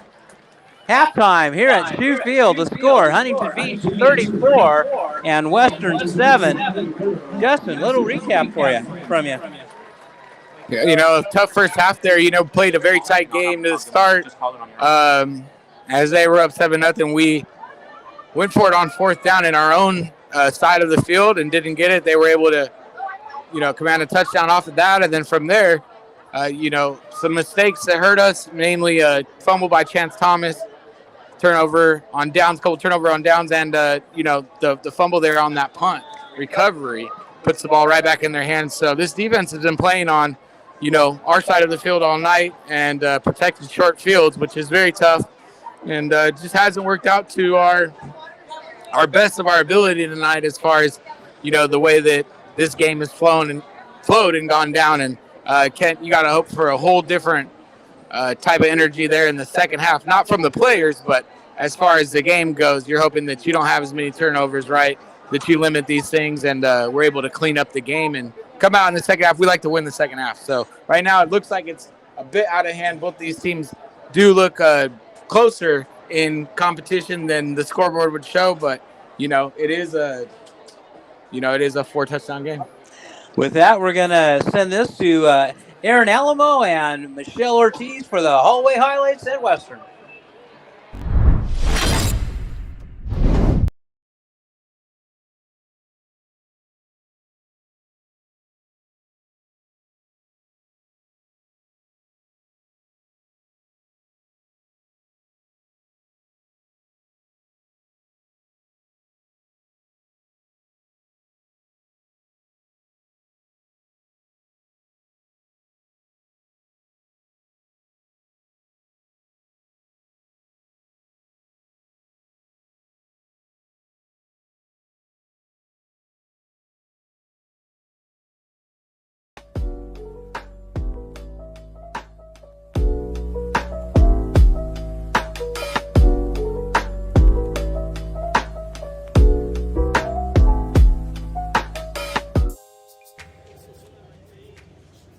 Hey Pios! My name is Aaron. And I'm Michelle. And this is Hallway Highlights.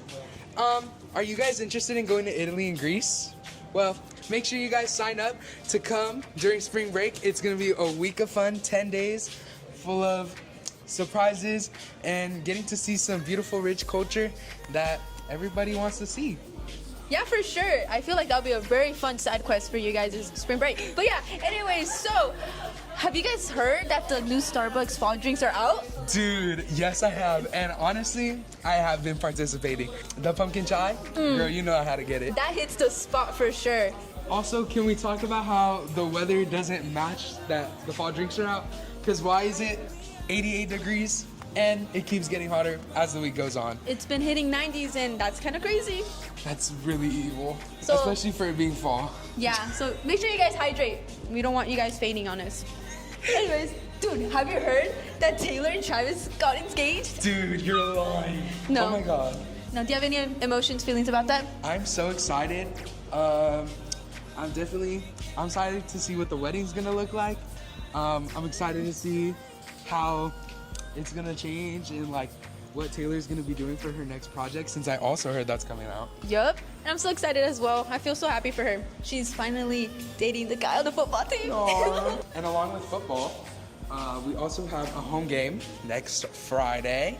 It's gonna be PJ themed, sleeping on La Mirada. So make sure you guys show up, chant up, come dress up in your pajamas so we can sleep on La Mirada. And talking about things coming up, Positivity Week is coming up as well. So we're gonna spread kindness around here on Western. So make sure you guys keep your eyes out as social media posts will be coming out soon. Yes, make sure you guys are always staying kind and always being a great person here on campus. Also this month, we also have Suicide Prevention Month. We're gonna be doing some fun things. I know our Wellness Center ambassadors are gonna be coming up, cooking up some great things coming up. But yeah, make sure you guys are having a great headspace, especially little shout out to my juniors. I know how hard junior year is coming from a senior. So definitely make sure you guys are in a great headspace and always checking in and never fear to go to your counselors and also go to the Wellness Center, of course. Of course, we always have stuff provided for you guys, so never be afraid to reach out. The alumni breakfast is gonna start soon. It's gonna be on the 27th of September, so make sure to look for a varsity talk or just a varsity member and buy your tickets from them. In some pop culture news, if any Arianators are out there, Ariana Grande has released her tour dates, and her tour tickets for pre-sale are coming out on the 9th. I don't know if y'all are into that, but I'm definitely gonna be there. Oh yeah, for sure, me too. And adding on, Fifth Harmony is back. Wait, is that AI? I hope not. No, I'm so excited. Like, we ain't gotta go to work. Guys, we are gonna include the crumble cookie lineup of the week. Duh. We can't forget about that. We have our semi-sweet chocolate chunk cookie. We have the chocolate peanut butter sandwich cookie, We have our chocolate covered strawberry cookies. a caramel pumpkin cake cookie, And then we also have our sugar cookie. and we have the biscuit ice cream cookie. And lastly, the Kentucky butter cake cookie. Wow. So, I don't know if y'all are big crumble fans, but make sure y'all are out there. No, yeah, for sure. Okay, guys, quick interview break. Okay, what do you think would win? 100 men or one gorilla? I've heard it a lot. I would say 100 men. 100 men, why? Do you want to explain your thinking? I think if you could attack from differently and use a lot of objects, I think you can. All right, thank you so much. So I'm here with. See, say Ben. Quick question: what's your Starbucks order? Mocha cookie crumble frappuccino. That's a good one. And that's it for this week. Aaron and Michelle out. More power to you if you do decide.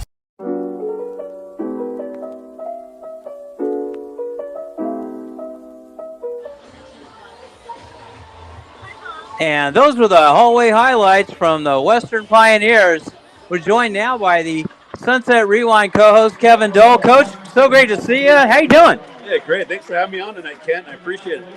You know, you guys have had me on at playoff time each year, so Turnabout's fair play, and you're out here covering Huntington Beach, obviously, as part of the Sunset group that you're covering.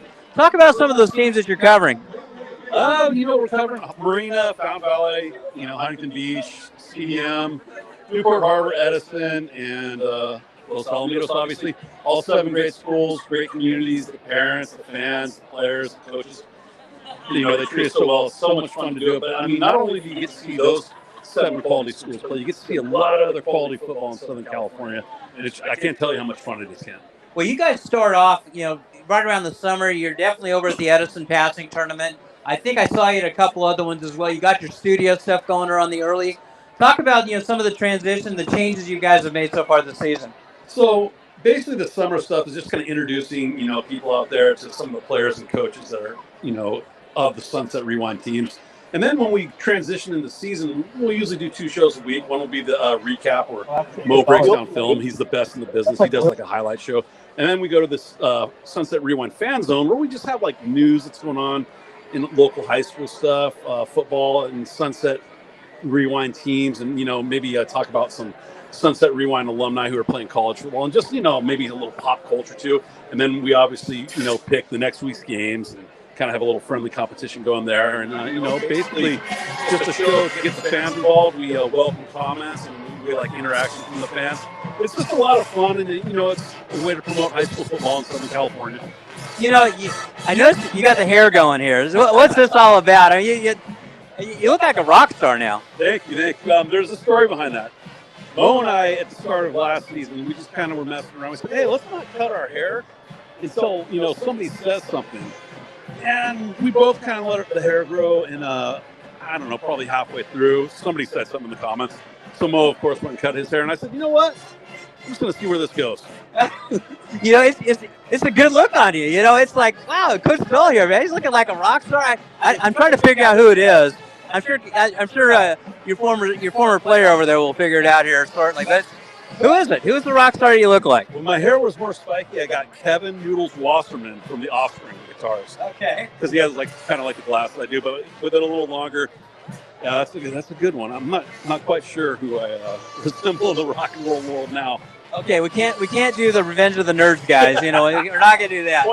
Poindexter. But I remember you guys did some kind of a skit or something with Taryn, and I think he called you Poindexter or something at one of your shows. That was one of Mo's brilliant ideas. We did a Revenge of the Nerds thing for Halloween, and I was dressed up as Poindexter, and he got me the Tri-Lambda sweater, and of course I got to borrow his daughter Maddie's violin, my goddaughter Maddie, her violin, and that's how we actually filmed that skit. Oh, that's great. talk a little bit about some of the things that you guys have done. You know, you've been doing this now. Was this your fifth year? Fifth season for Sunset Rewind, fourth for us. Say that again, Coach. Fifth season overall for Sunset Rewind. We had the original two hosts, Mo and I. This is our fourth season. You know what? For those people out there who don't know this, we owe this primarily to Kent. Mo and I were doing play-by-play at Cypress High School, and he had a connection with Jason Levin. And, you know, Jason needed some guys, and Kent recommended us, and we met with Jason, and the rest is history. So this really probably wasn't possible without you, Kent, to be honest. Well, I thanks, but I mean, clearly you guys are making it happen. I was just smart enough to see that. Hey, there's a couple of guys out there that might do really well for Jason, and I'll tell you what, you guys are doing a really nice job. Thank you very much, and I would be remiss if I didn't mention Mike Cobley either. He was very much a part of us, you know, coming into Sunset Rewind, but you especially, Kat. So thank you. We can't thank you enough because this is, like I said, our fourth season doing it, and it just gets more fun every year. You meet more great people. You get to see, you know, different high school teams play, and it's so rewarding, and I just can't express how much fun we're having doing this. Well, we're going to definitely get you out there to spread the news out there to some of those other students, and I want to actually introduce you to the technical director here at Pioneer Press, Angel Vargas. He's the guy I want you to actually meet and chat about, because what you guys are doing is something that Mr. Almeida's doing, and it would be something that I know that Jason Levin was talking about, having this being more student-driven.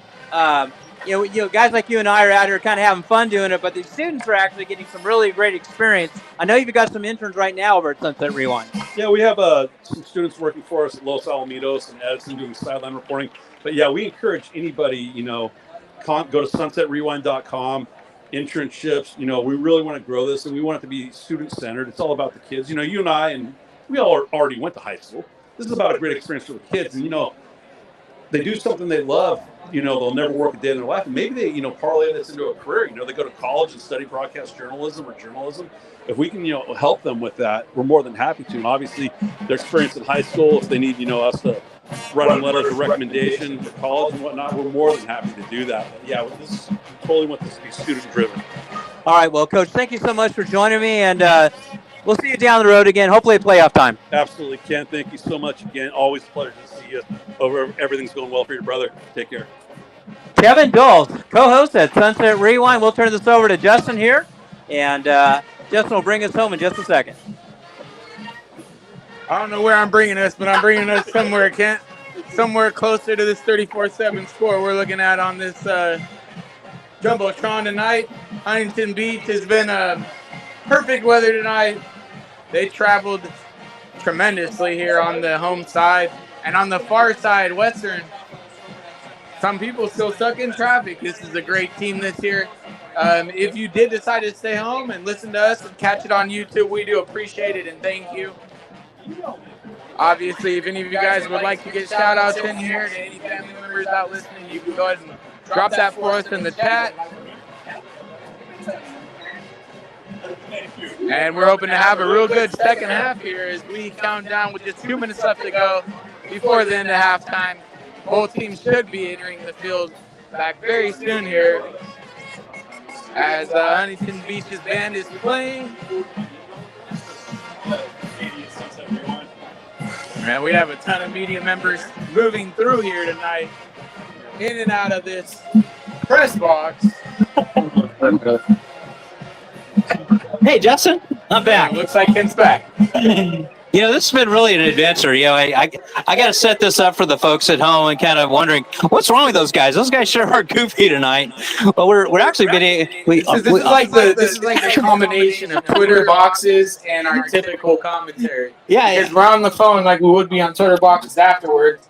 Except, of course, Tariq and none of those guys are going to give us a chance to talk. We just listen, right? Exactly. Now, that being said, you know, earlier, Ken, I wanted to say a little bit outside of Western football. You know, this is a really interesting year in landscape of football. There's a little bit of, you know, bottling going on there in that top league with the Trinity League. I think this could be the year that, you know, Orange Blue can knock somebody off from that 1 or 2 position. Very competitive team, Orange Blue, you know, winning a top 10 matchup in the nation last week. In addition to down the line, you know, we're lining up right now to look like we could be between Division 3 or Division 5 playoffs, how good this team is and how well they do throughout the season. likely going to be battling upwards in our division. Looking at Tustin, who has had some big wins this year already, beating San Clemente and looking like they're stacked, bringing everyone back pretty much from last year.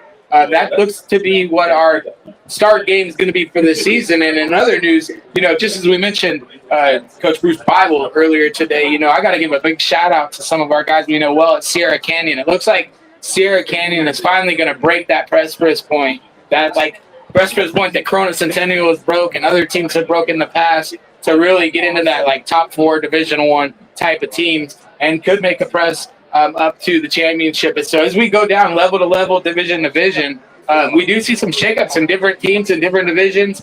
Western right now sitting right at the top of Division 5, looking at number 3 in Division 5. Could end up, like I said, possibly Division 4, Division 3, depending on how this year plays out. But Kent, what's your look at it as far as how this team shapes up against last year's Western teams? Well, there's a lot of similarities, and there's some pretty big differences. One of the similarities is their inefficiency on defense to get teams off of the field at fourth down. It's incredible. It's their teams are converting at a very high rate on third and fourth down against the Pioneers, same as last season. And then Western also, they're giving up for almost 50% of third downs have been converted this year and last year, and that's something that Western's got to clean up. Otherwise, you're going to be looking at this type of a score. This game, I think, is really not indicative of what Western's been looking like. I mean, when Western's been taking care of the ball really well so far this season, only one turnover coming in, and you're going to count a fourth down. You don't convert on a fourth down, a muff punt. These different things aren't going to show up as an interception or a fumble, but these are definitely turnovers. You're making plays that that gives the teams a short field, especially when they're good teams like Huntington Beach. It's just not going to work out. Again, these are things I believe will get cleaned up. But if you look at the basics of what's happening, I like it a lot. I like the way this team is resilient. I like the way they fight. I think there's a lot of good things. You mentioned Tustin earlier, and let's talk a little bit about the Delta League and the strength of the Delta League. The Delta League right now, coming into this ballgame, was 9-2. Everybody's undefeated except for El Medina. El Medina dropped their first 2 games. Tustin, you talk about them stepping up and stepping up their schedule. They're all the way up. They're going to be playing Poly tomorrow night. So Tustin's really up their game, and they're looking to go ahead and advance up to the next level. They're probably looking at a Bravo League at a Bravo League slot next season as they do the 2-year reshuffle. So we'll see how this goes, and exciting stuff. It wouldn't surprise me at all if Huntington Beach was also going to be in the same league as Western. These two teams play pretty exciting football, and I'm excited to see how this plays out for the rest of the season. Yeah, we always love keeping the game kind of close. It's not too far of a drive for us. Sometimes that, especially during preseason, gets a little shifty, right? But that being said, Ken, things shaping up is a really fun atmosphere this year in high school football, especially for this Western team. Despite this being a tough first half tonight, we're going to turn the page on that and look for some special things to happen here in the second half as this team comes back together and continues to find their way this season. Kent, a little bit of a tidbit we didn't mention at the start, just because something we leave for people to listen in all the way through the whole game, is a couple lessons taught tonight.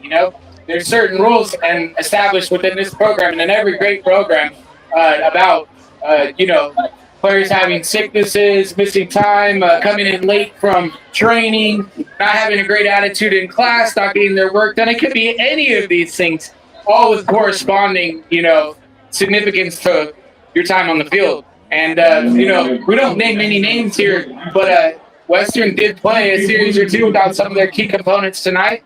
And that does affect you coming out the gate, Ken. It's not an excuse by any means. What it's more so saying is that, there's lessons taught in football, taught in life that are taught through football. And this is why you have the preseason, because you want to teach those lessons now. You want everybody to be on the same page. Once you enter league, it's go time. And that's really what represents where you'll land in the playoffs. And so Western learning a couple hard lessons tonight, both on the field and off the field. But this is going to be one of those games to look back on as a growing game. Okay, we're starting this third quarter. It's underway. Ball's kicked off in the direction of Bunchy Young. He's got it at the 15. He's at the 20, trying to get to the right side this time. He's at the 25 and tripped up just before he gets there. Again, Western's not really getting a whole lot of their kick returns. They're not getting a. Let's just put it this way. You got the other teams that are on their kick returns. They're setting up in much better field position than Western is. Only getting out to the 25-yard line, but that's where they'll set up, 1st and 10. And Bunchy has great speed at wide receiver, but it's a little bit of a different type of sprint that you're trying to hit on that kickoff return. But Bunchy's looking for the space. He's just not able to find it with a good covering special teams unit from Huntington Beach. 1st and 10 Western. They have 2 backs in the backfield. That's Lindsay. He's got a little bit of a crease, crosses the 30-yard line, gets out to the 33, picking up 8 there on 1st down. Lindsay comes into this game 174 yards total offense and a touchdown. Lindsay looking sharp. Good block on that play by center, Marley Holcomb. 2nd and 2. Thomas get a little pressure coming. He slips, takes off running, and he's going to actually be close to the 1st down, maybe about a yard short. Goes Chance Thomas.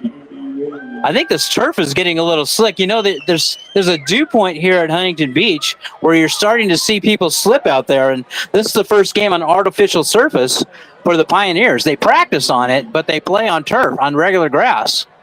3rd down and 1. Lindsay gets it. He's through, 1st down, a little more. He's still on his feet to the 45-yard line, 1st down, Western. Skylar Lindsay. Lindsay being one of the leaders of this team is showing true grit. He really put an extra kick to his runs there, his making Huntington Beach bed. Lindsay comes off. RJ Dogboss stays in. And Artie goes to tailback. Dogbaugh in the slot to the left side. Artie to the right. Thomas rolling out to his left, sets up, throws. It's complete. Bunchy's got it. Picked up. We'll give him 6 yards on 1st down into Huntington Beach territory. That time, Chance Thomas finding Bunchy Young on the out route. As Chance rolls off to the left, they've got that one. The timing for that route catch on point. 2nd and 4. Artie in motion, sets up, throws complete to him, and he's hit. He's going to be stopped short of the line of scrimmage. He'll lose 2 on the play. As that play got sniffed out quickly. One of the things I've noticed here with Huntington Beach, they don't miss any tackles. They're doing a great job of tackling, and that time Chance Thomas put the ball behind his running back, possibly the running back, not giving him the space that he needed on that running back swing route, or Chance just being off a little bit on the pass, but that disturbed the timing of the play and allowed Huntington to make the tackle in the backfield. 3rd down and 5. Thomas trying to get him to jump. They're staying pretty disciplined. Now he looks back over to the side. 9:44 and counting here in the 3rd. 34-7 Huntington Beach. Lindsay gets it left side. He's got a 1st down. Down across the 45 to the 43-yard line of Huntington Beach. Skylar Lindsay picking up 7. One thing you got to love about the way Skylar Lindsay runs is after he breaks through the line of scrimmage, he's not looking for an out to go outside. He's always continuously cutting back inside and cutting against the defense, trying to break a long one, also making people pay. Motion man comes left to right. Thomas has time. Now he breaks the pocket, rolls out to his right. Directing traffic, sets up, throws complete. And breaks the tackle out to the left side. That's RJ Dogbaugh. 1st down Western out to the 30-yard line. RJ kind of set up in the middle of the zone there, and Chance Thomas scrambled around and found him out there for a 1st down. Western's offense finding a real good flow to start the 2nd half. That time, Chance Thomas connecting with Dogbaugh, really spreading the ball around well tonight. 1st and 10. Blitz showing. Thomas sets up, throws, batted in the air, and knocked down harmlessly to the Shoefield turf. 2nd down. And knocked down, Kent, because of an amazing heads-up play by left tackle there. That looks to be number 52, Dylan Johnson. As the DN knocks that ball up in the air, he's standing there looking to knock it up to himself and catch it, and the wherewithal for the left tackle to just pretty much tackle him or hit him to the ground. Catch an interception. Hand off left side goes Lindsay, and he picks up, we'll give him 4 yards on that play. Right now, really Lindsay really enjoying running behind the left side of his offensive line. They're able to find the creases that they need right now for Lindsay to be successful, as he's been the main engine to drive this offense down the field on the series. 3rd and 7. Western clearly in 4-down country. They'll be that way the rest of the game with the score the way it is. Blitz coming. Thomas trying to escape it, rolls out, spins away to the right. He's got time. Now he takes off running. Breaks a tackle, spins to the left side. He's at the 20. He has a first down. He ran backwards, and I'm not sure if he's got the first down. He had the first down, and then he went backwards and gave up some turf. And he's going to be stopped short of the first down. Thomas has to be aware of the sticks there and just take that first down. Slide for the easy first down. Now he's got a 4th down. 4th down and 1. Huntington Beach crowding the line of scrimmage. Timeout. Huntington Beach will take a timeout. 7:49 to go here in the 3rd. Huntington Beach 34 and Western 7. As you said, kind of good job, though, by the linemen continuing to block and nobody getting a hold on that play. Rare free safety blitz there from Huntington Beach. Coming late was the free safety. Chance Thomas had him at the free safety had Chance Thomas where he thought he wanted it about 10 yards into the backfield to make the sack. Chance was just able to slip his feet out of that one. And then takes the ball down and runs. Head up play. Knows that if that safety's on a blitz, I got to have somewhere open to run to, right? Yes, I got to say something. Us talking into these phones, trying to to do this game. It's weird because normally we can turn our heads left and right. The headset goes with us. Now we got to we have to move. We've got to move the handset. It's like a coordination thing. And for young guys like you, it's probably easy. Old guys like me, I'm just definitely not coordinators. I'm probably coming in and out like a I don't know. Like a guy who can't talk. Or we can't hear each other, so we can't help Exactly. 4th and 1. But it's fun. Lindsay, left side he goes. He's in trouble, and he's not going to get there. Huntington Beach knew what was coming. They sent pressure to the right side, and Lindsay will lose 4 on the play, and Huntington Beach will take over on downs. At that time, Western trying to go back to the run off the left tackle. And they sent 2 guys on pressure there, hit it right on the head. Western running that ball to the short side of the field, and really limits the space you have to run there. Obviously trying to run behind 2 of their road graders, but it just didn't work there for Western. It's one of those little things again where Chance Thomas had the first down, then he ran backwards for a little bit instead of just sliding for the first, and as it is, it kills us. 1st and 10, Huntington Beach. They've got it. 7:41 to go here in the 3rd. Commanding 34-7 lead. Check. 1-2. Handoff. And that's Villanueva. He'll lose a little on the play as Western now they're sending pressure. A combination of tacklers on that play there for Western. Coming in late was Aiden Luna. And there's an injured player down on the ground for Western. That's Donovan Davis. And he was in pain right away. Western called the trainer over to help him out. Looks like his knee, not a cramp. That looks like knee problems there. So okay, we got a timeout here on the field. 7:27 to go here in the 3rd. It's 34-7. Huntington Beach.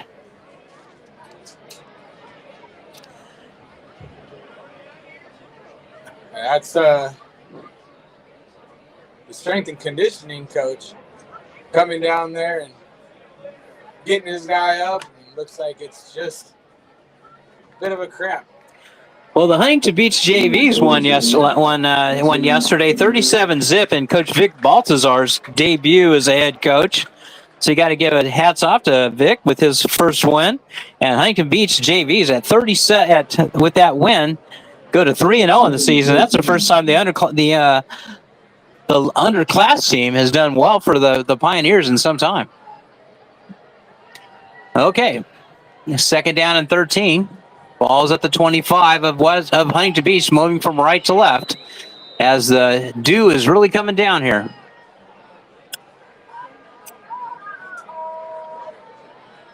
Edmonds back to pass, looks right, sets up, throws a bullet, incomplete. A little too much on that one for the intended receiver running around the right side. Looking out for Bruce. Time Edmonds misses low again.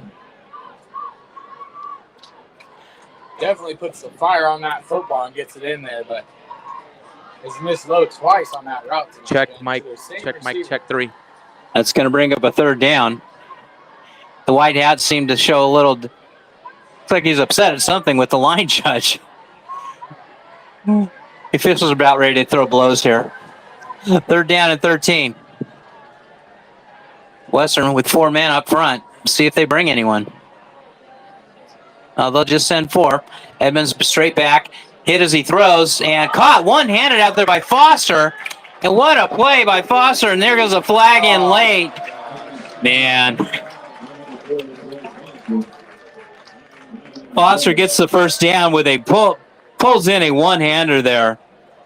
Troy Foster, and then he's going to get an extra 15 on. Man, that if that's a penalty, that was a love tap in the back by Dogbaugh.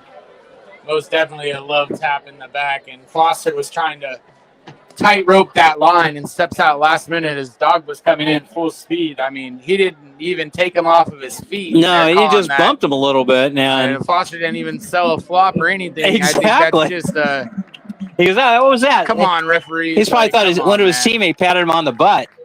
But and when do we forget that this is football? Like, they hit Chance Thomas greater out of bounds than that earlier, and we didn't get a call. Yeah, I think it's one of the ones that official probably say, I wish I didn't want to throw that one. But he did. First and 10, Huntington Beach at the Western 44. Edmonds back to pass. Luton and Chase, and he's still on his feet. Couldn't pull him down. Aiden Luna had him in his hands for a sack, but he couldn't pull him down as Edmonds just basically shrugs him off and is able to pick up 7 yards out at the Western 37. Here's the thing, Justin. Yeah, I've alluded to this earlier. The tackling by Western, they need multiple guys on there. One guy's not able to bring down the offensive player. It's just that time he left his feet. Luton left his feet when he didn't need to. He's got to go run that tackle through. Yeah, he's just not good. Huntington Beach, the first guy there is bringing him home. Western showing blitz. Here they come. Handoff, left side and hit and breaks a tackle. And not much there. Picking up a couple on the play. With Sammartano, that was a new running back out there. He's a senior. Play was Osei coming in and then cleaned up by Bryce Vyas. Third down and 1. Edmonds himself, and pretty sure he's got it. He does. First down, Huntington Beach. Brady Edmonds calls his own number, pulls it in. They'll stop the clock for a second while they reset the chains, but 6:24 to go here in the third. And it's all Huntington Beach. And they're winding the clock. Edmond looks like he's the biggest guy out there on the field. He's you saw him pregame. He looks like a man amongst boys out there. When they talk about a guy being a legit D1 guy, that's a D1 guy down there. Edmonds straight back, looks to his right, sets up, throws, complete to the right side. Breaks a tackle, breaks another tackle. And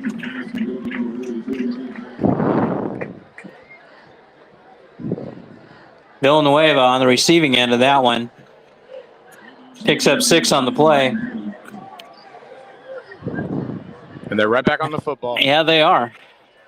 They're smelling blood, does the Oilers. Trips to the right side. Edmonds back to pass, looks right. Now he takes off running. And gets across the 25. Going to be just short of the first down there. Yeah, this is billed as a 2 big-time quarterbacks, 2 of the top quarterbacks in the county. And Brady Edmonds is out dueling Chance Thomas tonight. Third down and 2. Handoff right side. And gets a first down around the corner. It's just like we keep leaving our feet for the tackle, and you just We're there. We're there. Just go force the tackle with your feet under you. You can't keep leaving your feet when you're trying to make tackles in the backfield. Something looks great when the NFL guys do it, but if you don't have to leave your feet, you don't want to leave your feet. First and 10, Huntington Beach at the Western 18. Edmonds looks to his left, sets up, throws, complete, easy pitch and catch into the end zone, steals first, touchdown, Huntington Beach. They're making this one a lap. Very good play design there, as Huntington Beach's outside receiver does a good job blocking for the inside receiver, Still Kurtz. He makes that reception and pretty much walks in untouched. Yeah, Western didn't really come out in the second half full of fire. Huntington Beach is taking it to him, turning this game into a lapper. Dunham on to try the extra point. Snap down, kick is up, and it is good. 4:35 to go here in the third quarter. Huntington Beach 34, Western 7. Huntington Beach 41, and Western 7. Without that, this extra point, we'd be in running clock mode right now. You know, this has been the nemesis so far for Western. I certainly didn't expect a really high-scoring game on Huntington Beach's side, mainly because Western's defense has been playing so much better lately. But when you give up that many turnovers, you're not able to really close the door on third down. You can't get off the field. It's not going to work out. And it's certainly not working out tonight. Yeah, I gotta believe that our defense has spent 60 or 65% of the time tonight on the field, just absolutely chugging away. It's not been one of those great ones that you want to remember as a defender. It's also not been a great one that you want to remember if you wanted to get that big highlight sack on big Edmonds down there, because we've had him wrapped up a few times tonight. Everybody looking for that big-time college play, right? And he's just snuck his way out each time. Oh, yeah. Let's see if Western can get a return here. Ball's booted in the direction of Bunchy Young, a little over his head. RJ Dogby has it at the 3. He's at the 5. 15, he's at the 20. And he spins out there to the 23-yard line. That's where Western will take over, first and 10. 4:29 to go here in the third quarter. They're down 41-7. RJ doing a good job with urgency there after making an overhead catch on that kick. Takes it upfield, tries to find his lane, but it's with the speed and tenacity that you want to try to hit that kickoff return and find that lane, because if you're able to break through, you can bust the long one, right? And so Western's offense comes back out on the field, Dan. We look to complete this series as we made it all the way down there last time. Weren't able to finish. Thomas sends two receivers on either side of the formation. Back to pass, sets up, throws quickly. Aiden Payne's got it. Short pickup, across the 30 to 31. Hey, you know, Huntington Beach has a little bit of an edge to them this year that, you know, they didn't have in years gone by. We've called plenty of Huntington Beach games, you know, with LaSalle, and they didn't really have that kind of an edge that they do tonight. Thomas rolling out. A little bit of pressure, still on his feet. Sets up and throws over the head of Bunchy Young, who was open on the sideline, but Thomas couldn't get his arm square to make that throw. Third down. Well, Chance Thomas just has a really good knack there for his spacing in the pocket and able to break out and resist two guys in order to make that play possible, but sails the ball out of bounds as the receiver comes back to it. Third down and 2. Hardy in the backfield, back to pass, blitz coming, sets up, throws complete. Bunchy's got it left side and tackled right away, right at the line of scrimmage is Bunchy Young. And there's just something slightly off there on that wide receiver screen, Ken. It's just taking too long for that ball to get the wide receiver for us to even go and pick up 3 yards on that play. Huntington Beach has got that covered well. And Bunchy Young's hobbling coming off there. So now we got a 4th down, and at this point, you probably, there's nothing to lose. You got to go for it at this point. 4th down and 2. And again, you have the wide receiver screen set up over there, and Huntington Beach just goes and makes a tackle. They don't get blocked. They go right through the blocks, and we can't break their tackles. You got to imagine this defense is practicing every day against Brady Edmonds, who executes those wide receiver screens beautifully. So if you want to beat them on that, you're going to have to block perfectly. Let's see what Coach Hatchett dials up here for Huntington Beach. They drop in coverage. Thomas takes off, and he's got a 1st down. Chance Thomas still on his feet at the 40-yard line and goes down at the 43. Chance Thomas breaks free and picks up a needed 1st down for the Pioneers. As you see Chance Thomas take off for that run, I think he reminded himself to tuck that football away. We're seeing the progression of a young quarterback right now who's getting smarter with his decisions, and I'm glad Chance tucked that one away because that was a bit of a dangerous run, but he picks up the 1st down for his team. Keeps the offense in the ballgame. Thomas back to pass, 4-man rush, sets up, looking for Payne. And Payne pulls it over his shoulder and out of bounds. He wasn't able to keep his feet in bounds as the official right looking down the sideline. And Aiden Payne, while he brought it in, goes incomplete because couldn't keep his feet in bounds. Aiden Payne made a very pretty catch there. It looked to me from my view like I thought he was in, but definitely the official has a better shot at that than I do where he's standing. And nonetheless, that's the first time we've seen Chance Thomas go deep to Aiden Payne this year, showing a bit of their connection. 2nd and 10. Bunch of young back in the ball game, split out wide to the left. Lindsey gets it left side and just runs right down the line of scrimmage, and he'll lose a couple on the play. Great penetration by the defensive front. You know what this looks like to me? It looks to me like Huntington Beach is just more physical. They're stronger. They're just stronger than Western is right now.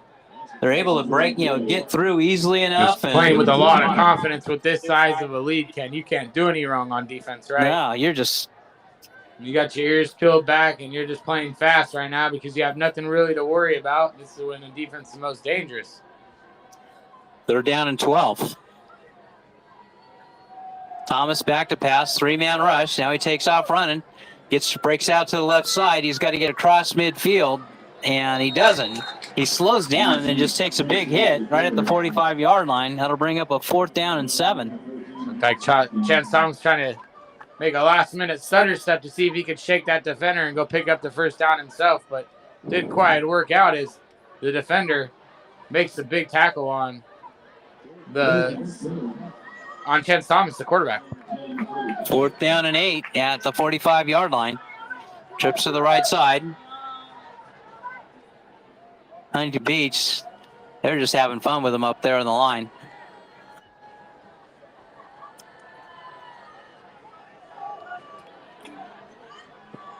Three-man rush, sets up, looking for Osei, and nobody's there. He just threw it away, basically. And Huntington Beach will take over on downs at the Western 45-yard line. Minute 15 to go here in the 3rd quarter.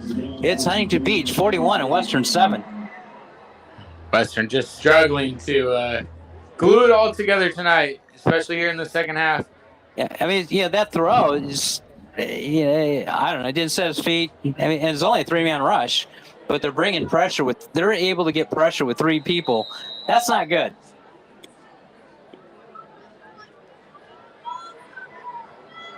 And it's not a size thing. I think you would even probably give the edge here a bit to Western Night on the size, or it's very evenly matched. So it's just X's and O's. They're just make better blocks. They're just more physical. And back to pass, Edmonds. He's got time, rolls out to his right. Sets up and throws, looking for Foster. Foster's got it inside the 20-yard line. Troy Foster, he's having a night. Troy Foster, something he's always been good at there, dragging across the center on a bit of a broken play.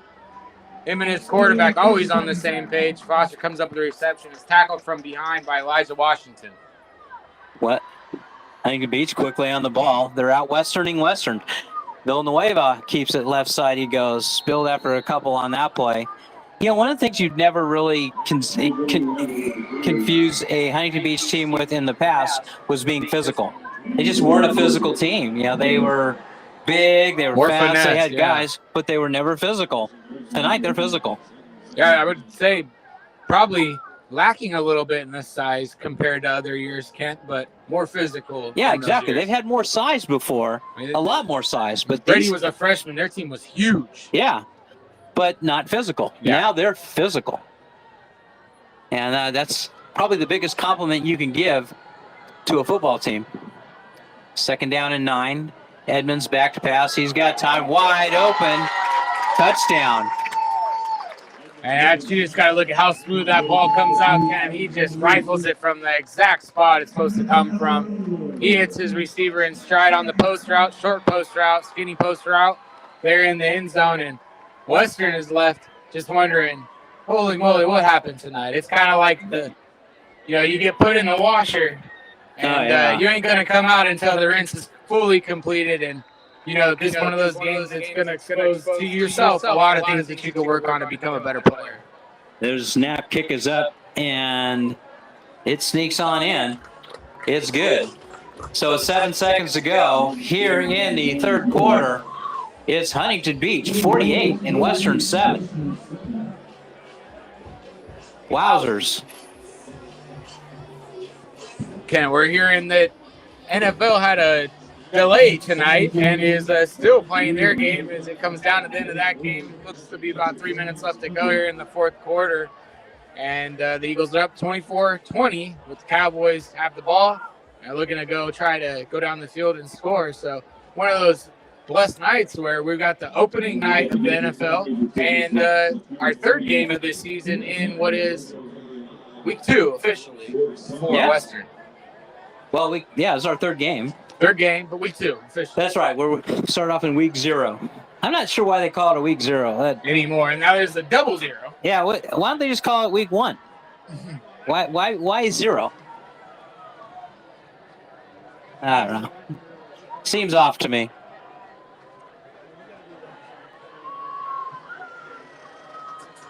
Western's now just looking for a little bit of confidence here. As I think we're going to be in running clock mode. As that ball is boomed away. Taking at the 3. That's Payne. That's Dogbaugh. Out to the 25. He's at the 30. R.J. Dogbaugh crosses the 30 to the 33-yard line. That's actually the biggest. I think that's the biggest kick return that Western's had so far this season. Dogbaugh did a good job there maintaining that football as they were trying to swipe at it.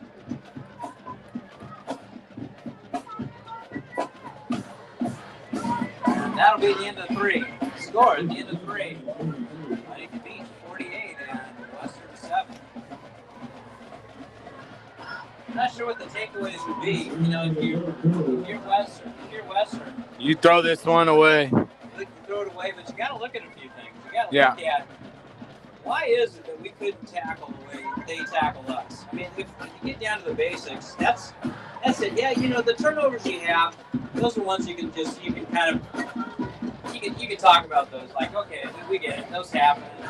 You can justify turnover. Turnovers are turnovers. And when you have 5 in a row or 5 in a half, those things happen. And you can clean that up. But can you clean up when you're not able to tackle and get really physical and tackle? That's the thing that you got to be really concerned with. Yeah, I agree very much so. That's a gut check, look in the mirror type of thing, and say, wow, do we have what it takes to play at this level? Because this is 2 times in a row, Huntington Beach has just lit up the scoreboard on the Pioneers. And the Pioneers really trying to break through that precipice of this level of Orange County football. And Huntington seems to be gatekeeping it over the last few years, keeping the Pioneers out. Thomas back to pass. Well, hit as he throws. It's intercepted, and it's going the other way. Huntington Beach is taking it almost to the house as Thomas was hit as he threw it. And Huntington Beach is just putting an exclamation point on this thing. Not sure. Maybe Chance Thomas got hit awkwardly there because he's having trouble getting up. He's up now on his feet. Yeah, that's A little salt to the wound there, Ken. Yeah. Yeah, the last thing you want to do is get out physical on if you're playing football. This is certainly happening tonight. That's once again, they get to the quarterback and put a big hit on him with just a 3-man rush, Ken. It's a 3-man You got 5 rush. guys down there on the offensive line to take care of those 3 guys, and they're dropping everybody else into coverage. The chance is still taking a big hit. And that's gut check time.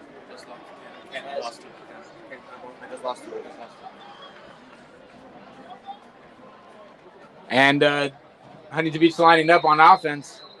And there's a quick flag on that play as I will put my play-by-play hat on for just a second. And until Kent gets back on here. Looks like we got an offsides penalty on the offense. Huntington Beach. Ball will be moved back 5 yards. We'll start at 1st and 15 as Brady Edmonds will lead them out of the huddle. And we are in a running clock situation with just 10:20 left to go here at Cap Shoe Field in Huntington Beach. Brady Edmonds under center. And a 12 formation, 2 tight ends, 1 running back. Brady Edmonds fakes the handoff. Oh, gives the ball away to the running back. And that's why I don't do play-by-play, Kent.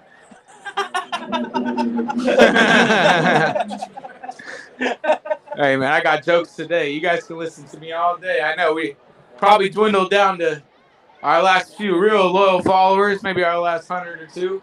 But no doubt we appreciate you guys coming back and watching these games. Check, mic check. Second and third time later on in the week. Last week we did a great job. About 2,000, 2,500 people watching the Western High School football game coming straight out of Anaheim.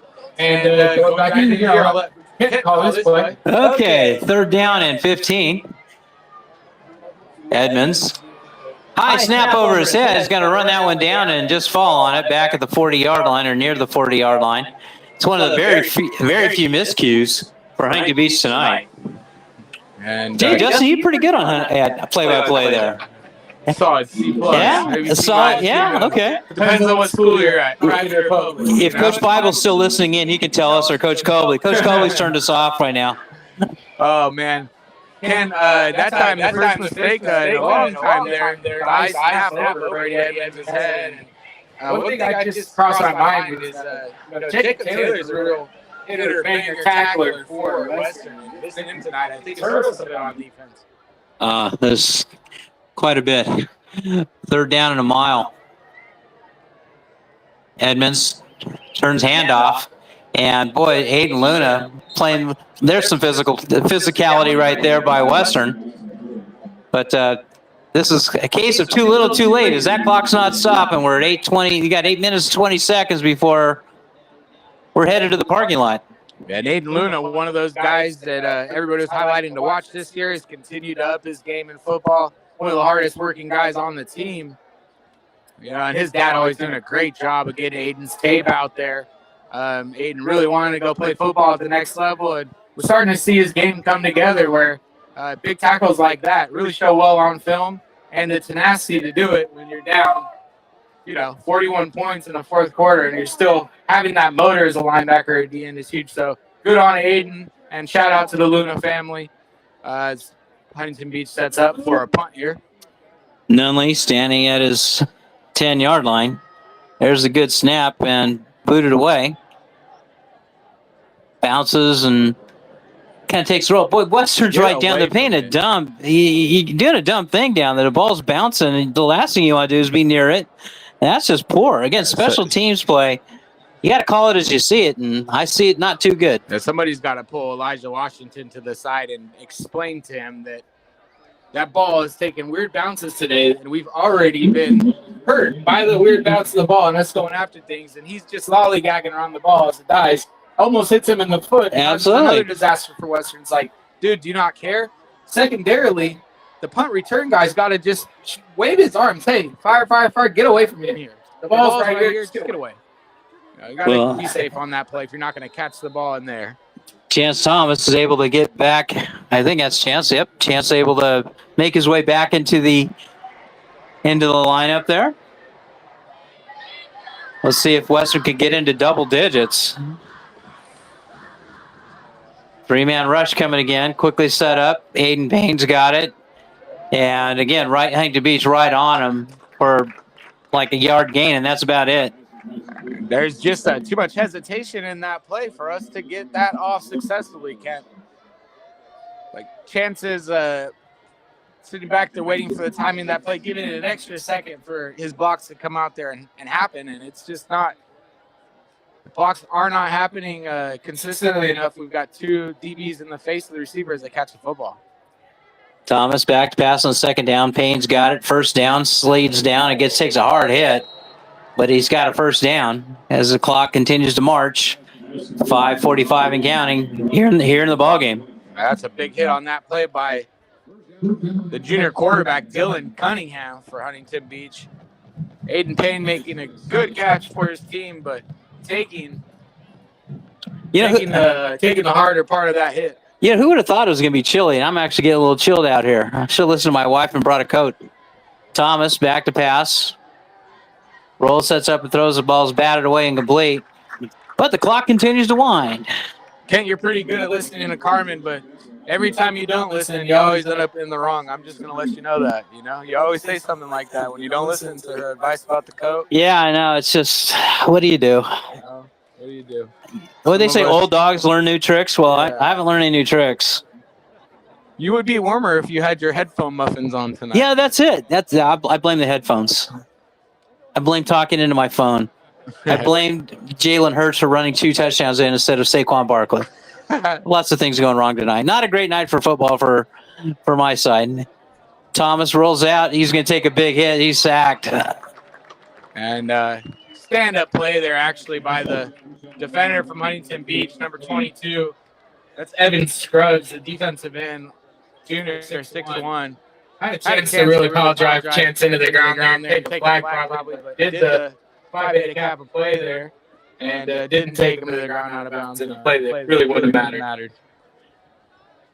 But on our end, it's not what we want to see from our quarterback. Chance almost taking a big hit there. Third down and 14.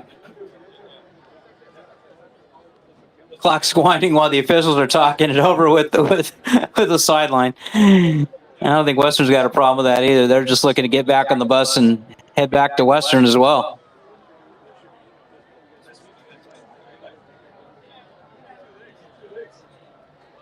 Yeah, it's almost like, okay, just hand the ball off a few times to Skylar and let's like get everybody home and getting ready to take on the La Mirada Matadors next Thursday over at Handle Stadium. As Lindsay with his biggest run of the night across the 40-yard line. And correct me if I'm wrong, Ken, but I believe last time we played La Mirada, they were under a different coach, or same coach? Same coach. Same coach, but they're looking good this year. I think they're 2-0 to start the season. La Mirada and La Habra making resurgences both as programs. Yep. 2 of the stellar programs over the last 20 or 30 years, and a couple down years, but doing good again. Lindsay again gets it and adds to his stat line as he crosses midfield to the 45 as we're under 3 minutes to go. And Lindsay's one of those guys that just leads by effort. Ken, he's full tilt, full speed every play. We'll continue to end this one with the same type of effort he started it with. And well, Justin, hey, got to hand it to both of us for hanging through there and dealing with some technical issues, being able to call this game with our phones instead of headsets. Technology is pretty good to be able to think about that. You're calling a football game without listening to your own yourself talk. We're able to overcome. We must have been doing this a few years, right, Justin? Is that why we're able to do it okay? A quick swing out there to Ose and Osegbe as he gets to the 43. Shoot, Ken, I remember doing this when we couldn't hear anything of each other, but we had headphones on, and we're just like looking at each other's lips, reading each other's lips. We've come a long way in, 11 years? Oh, my God. Difficulties about a decade ago as well. Yeah. But as we try to adapt to this technology and bring this a better experience for you, it's tough sometimes. Yeah, hats off as Aiden Payne takes a big hit, but he gets a first down. Yeah, again, hats off to the Pioneer Press crew for pulling this together and able to deliver this to where you're listening and watching pleasure. But In hindsight, it's like, well, maybe this game wasn't meant to be. Maybe it wasn't meant to be broadcast. Yeah, I was thinking the same thing. Maybe we would have done better if we walked away. Yeah, I know. Like, hey, we're out. First down we're a minute away from heading away as Thomas throws complete. Hardy's got it, juggling catch down to the 11-yard line, and Western looking to see if they can't get it in on the JV unit here for Huntington Beach. As all the starters have been pulled for the Oilers. And guys are getting up. Oh, there's a flag on the play. What do we got? False start. And that might end up being the... They'll take us to the final play of the game because that clock not stopping. As you see Chance Thomas turn around and look at that clock, tell his team, this could be the last play. Let's get set. Let's go get a touchdown, fellas. Thomas back to pass. Roll sets up. Lofts one in for Payne, and he drops it. And that's going to be the ball game. That's the way to end it. It's on another miscue, and boy, that was one that he wants back, and that will be the final play of the game. Well, that's going to do it here from Shoe Field as Huntington Beach all over Western, 48-7. Your Pioneers fall to 2-1 on the season. And Huntington Beach improves to 2-1. They both even it out. Be sure to tune in next Thursday as the Pioneers are home to the La Mirada Matadors. For Justin Collins, Kevin Gill saying good night from Shoe Field. Where your Pioneers fall 48-7 to the Huntington Beach Oilers. Good night. 3. There you go.